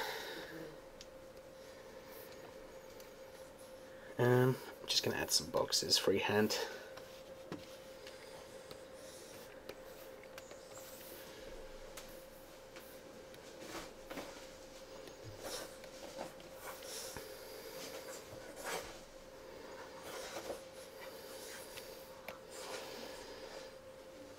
That sound you hear in the background is my puppy running around on the floor.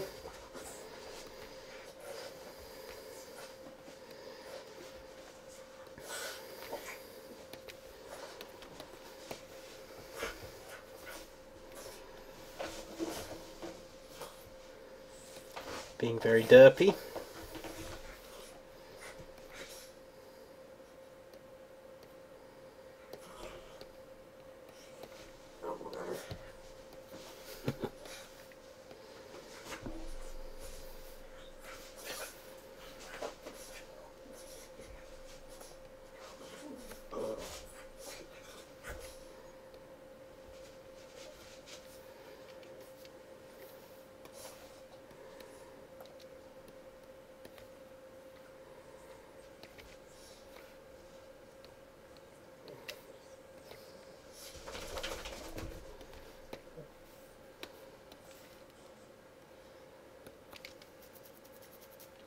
When is it? When is the book out?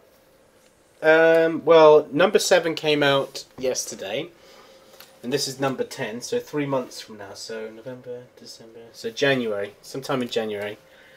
Issue 10.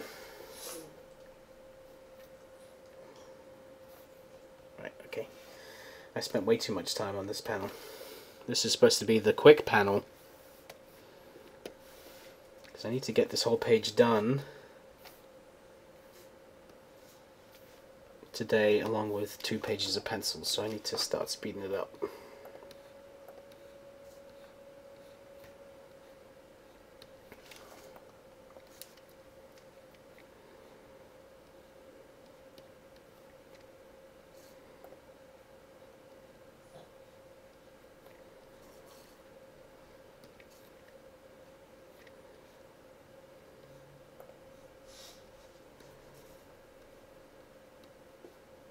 So I'm doing very thick lines underneath Devil Dinosaur's head, because it's the furthest away from shadow. So these will be the thickest lines on Devil Dinosaur.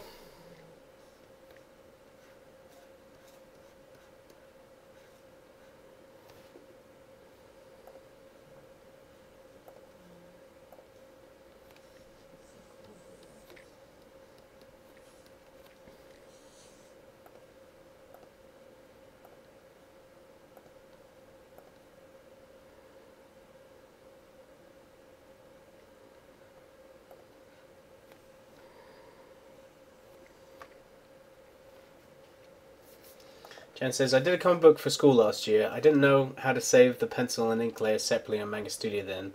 I had put my laptop to sleep mode and about 8 pages of my work were gone. Oof! I know that pain. I've lost work before. That sucks. Well, what I do is I back up everything onto a hard drive once I've completed it, so I definitely have it just in case my computer decides to kick the bucket one day. As you saw, it had trouble loading all those bricks before.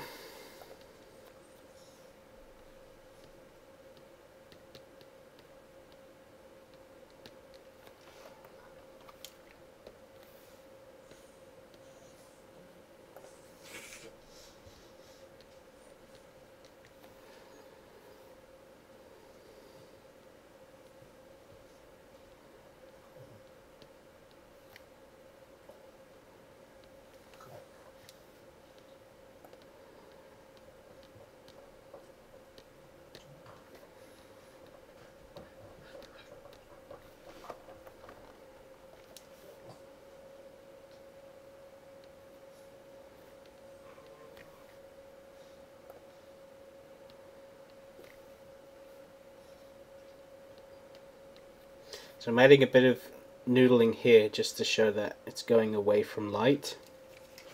I'm not going to add these lines everywhere because then they would get lost, so I'm keeping this pretty blank there.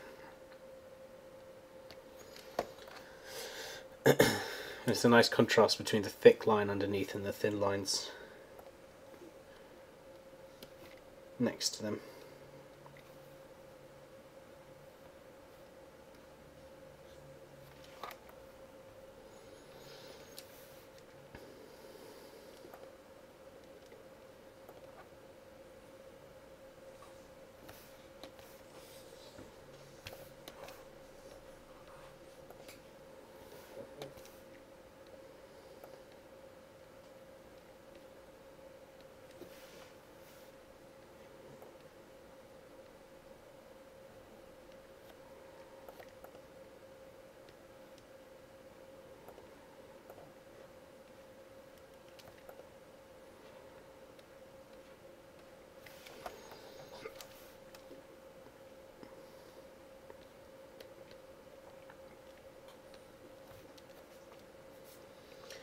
McPepper Game says, I really love what you're doing here with your live stream. Awesome times we are living in where this is possible. Thanks. Yeah, I'm hoping to do more of them. I got inspired to do them again because Jim Lee is doing streams on his Twitch. And I was like, oh man. And also, it's very lonely just sitting here drawing all day. I have some other professionals that I chat with sometimes, but since I live in England and everyone else I know that works in the business lives in the States, my mornings are just me. Oh, woe is me. Oh, I'm so lonely. At least I have this naughty dog at my feet.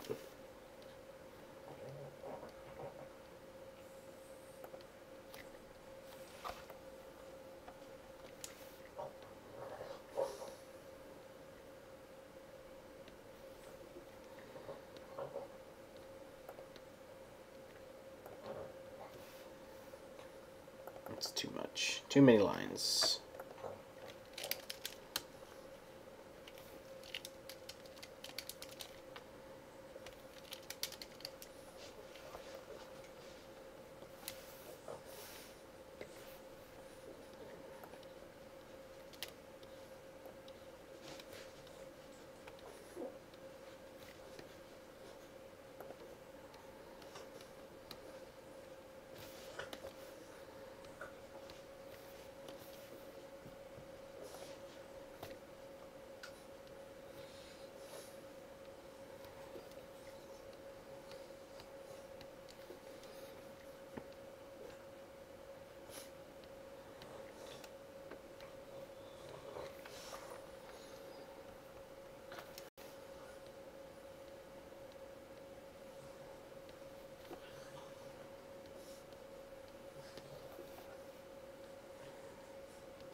Alexander says, hey man, I hope you continue the streams, I quite enjoy it. I definitely will. There'll be some stuff I can't stream because I'm not allowed to, I don't have permission to show it. But I'm going to try and stream half an hour at least of my creator-owned book like I did this morning.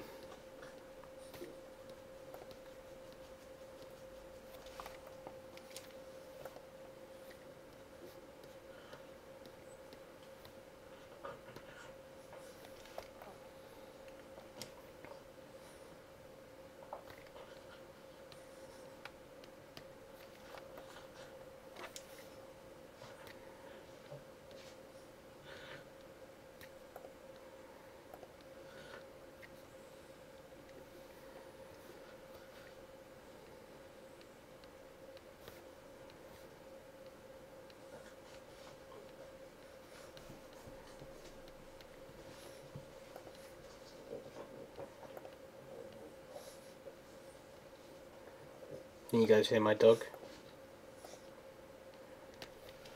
She's being very snorty.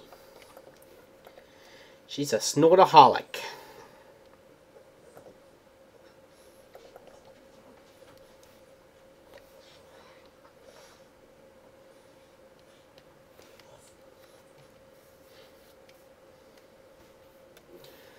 Oh yeah, what's the time in Brazil?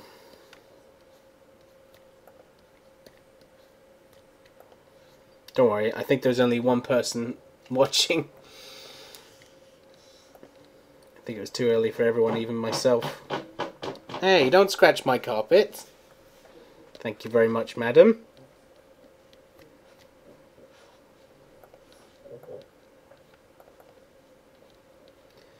She's 8 months old, my puppy.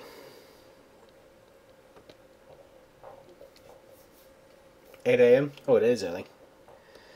It's nearly midday for me. It's nearly lunchtime, baby. I'm going to finish this panel and have lunch.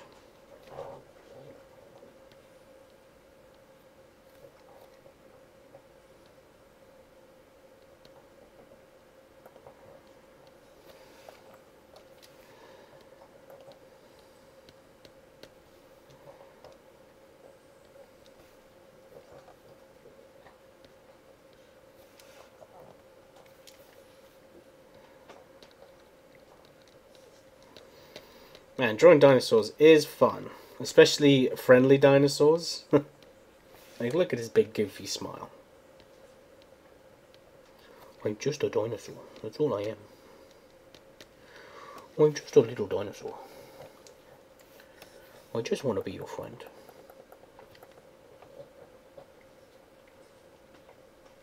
It's funny, I always get jobs because I can do all the cute stuff, but I'm trying to make a book that's all about like ghosts and stuff like that.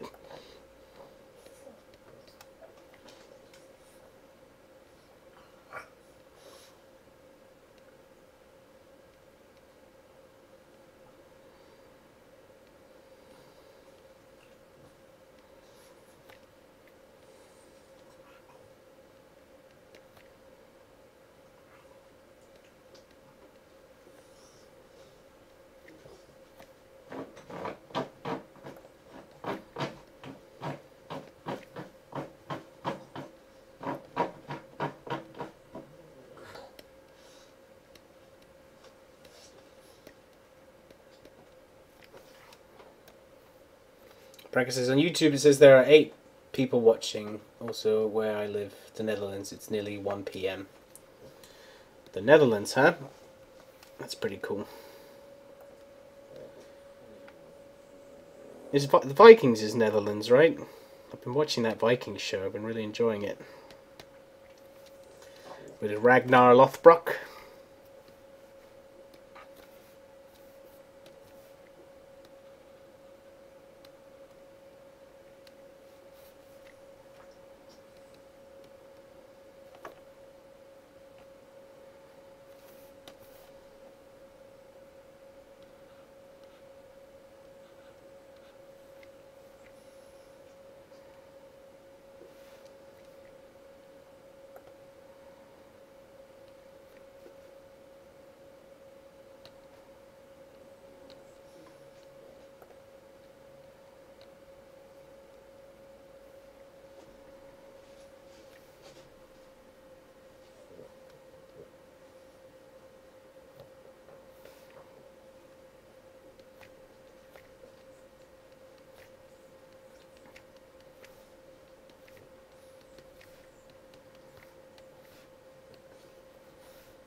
Oh, right.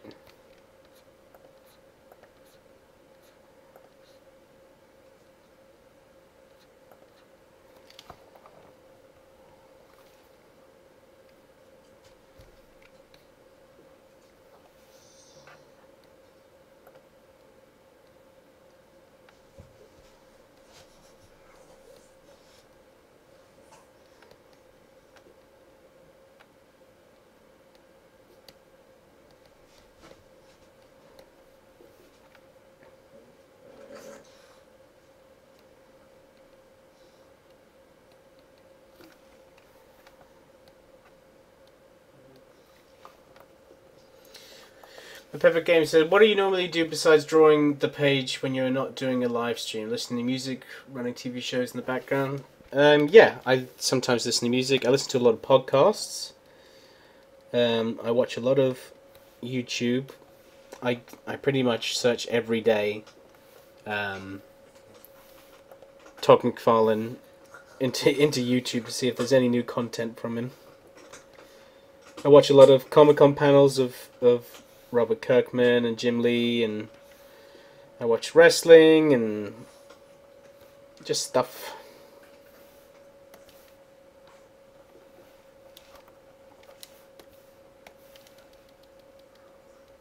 I rarely sit in silence like I am kind of doing now.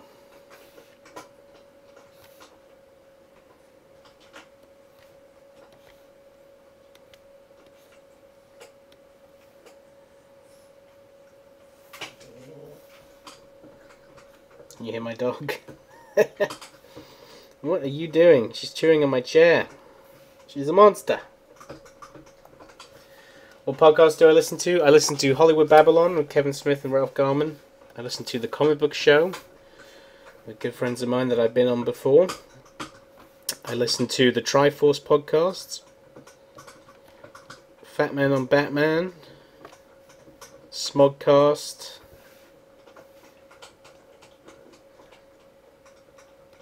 a few others. Comics Experience, that's a really good podcast for anybody out there that wants to learn the ins and outs of the business.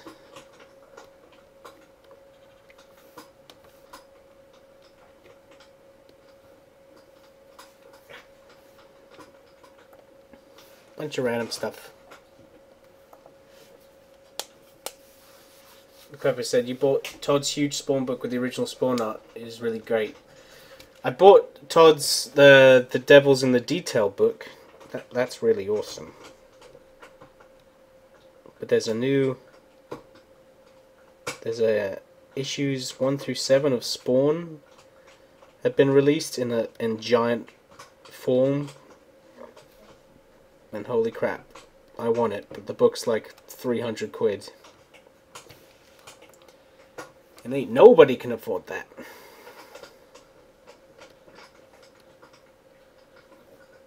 I'd rather pay bills than get it.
Oh, you got that book? Lucky you. I bet it is awesome. I love seeing those scans of the original art. That's really cool stuff.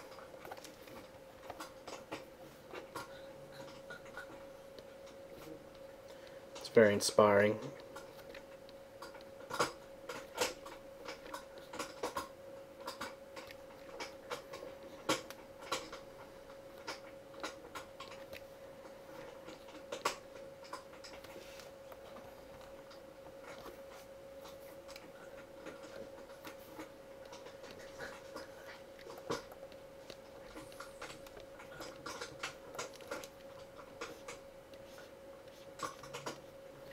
So when I do this wireframe method, I try not to ink through the line. I try to ink next to it. You're adding weight to the lines. I pretend like this is like all these lines is like without any shadow on them, right? And then afterwards I add the shadow. If that makes any sense.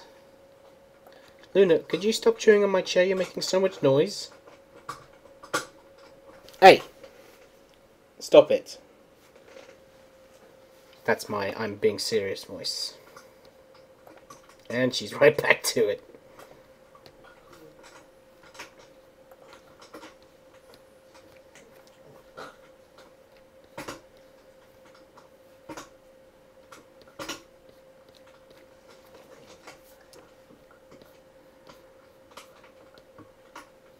So this is that's a big shadow there because it's under her shirt.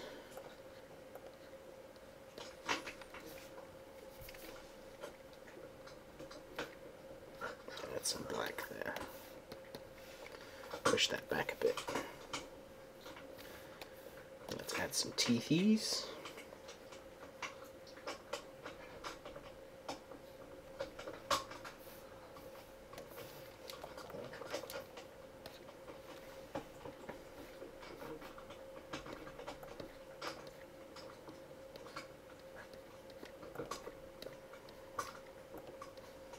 So line weights is an interesting thing. This hand here is in front of this arm here, which is in front of this bag here, which is in front of this background here. So 1, 2, 3, 4, 5. So I'm trying to make some lines thicker on this hand in the front. And then thickness here. You've got to show what's in front, but you also got to keep in mind where the light source is. And since I don't really use a lot of light source, I mostly just ink like all the light's always coming from above, because I don't do a lot of shading with my inks. But depth is a huge thing. You're going to convince someone that she is in front of all of this stuff in the background.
It's crazy.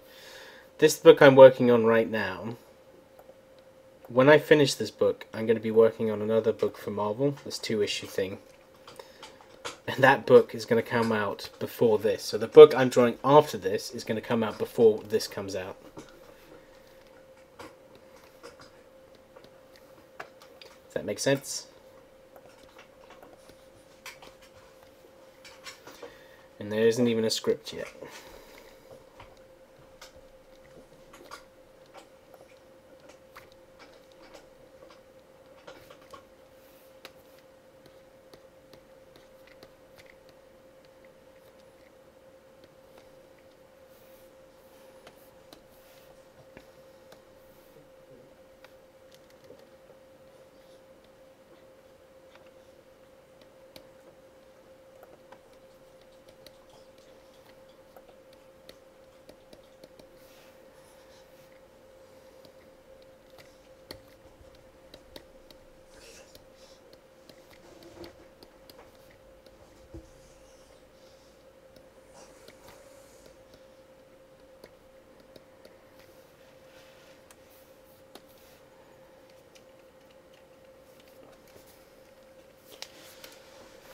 Rachel asked, what's it like working for Marvel?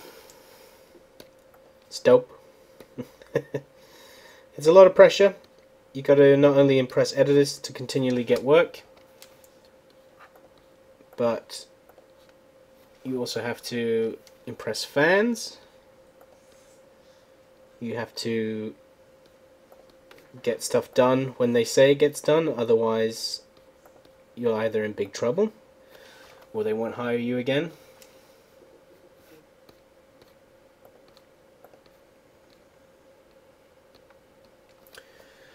Why are they having this tight deadlines? Wouldn't it be better to plan more ahead to give artists more room to work with? The reasons deadlines are so tight is because it's just the way the business works. Like, yeah, it would be great to have more time, but the way the system works is sadly, some artists that are super quick have screwed it up for the rest of us, because we all have to keep up with however quick everyone else's pace is.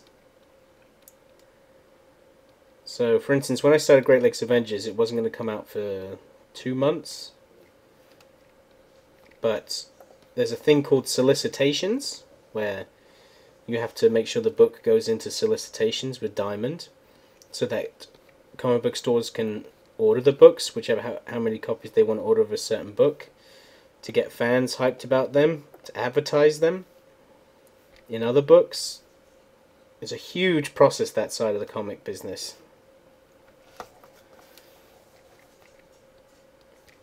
And then obviously they have to get it out month by month. But it depends on the company as well. Like, for instance, the thing I'm doing with Image, it's not in solicitations. It's a new book, and I have a pretty open deadline for it. That's why I can work on other stuff like this. And the writer understands that I, have, I have to do work elsewhere too. And we're not going to put that in solicitations until it's all done. Which, yes, I agree is a good way to do it. But Marvel it's corporate comics. It's every month you need a new book. So that's the way the cookie crumbles. It's all your fault. It's your greed that you want a new comic every month.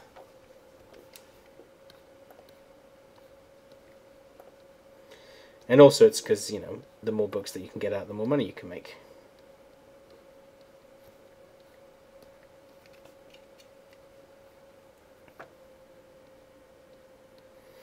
And then there's double shipping, which is what this... was Secret Warriors double shipping? I don't know. Might be. Might be out earlier than I thought. Double shipping when a book comes out every 2 weeks. DC does that a lot. I know a lot of my friends that work at DC, they get big headaches.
how many issues have sold of your books monthly?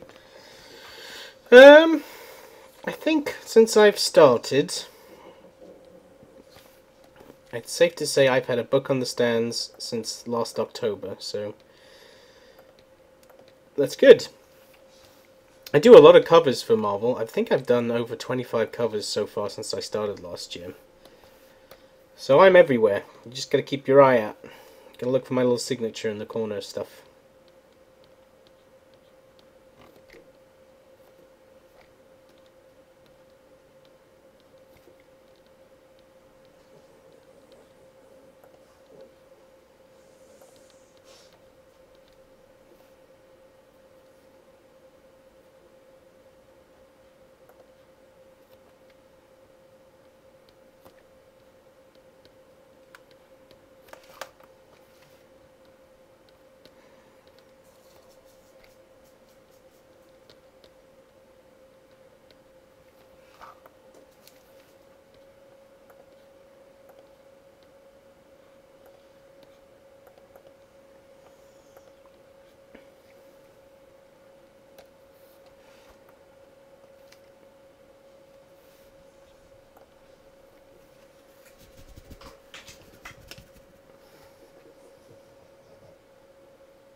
I think that panel is definitely done. Ooh, howdy. That panel took a lot out. That was supposed to be the quick one, because if you guys look about what's coming up, I have got this whole thing to do, and this whole thing to do. So that panel took 2 hours and 20 minutes. That's way too long. That should have been an hour and a half. It's all your fault. I've been chatting to you guys. Alright, I'm going to go. It's lunchtime. So I'm going to take a break. And then get back to it in about an hour and a half. Thank you for stopping in, guys. I hope you're happy that you made it onto the background. And yeah, I'll keep on streaming. Peace.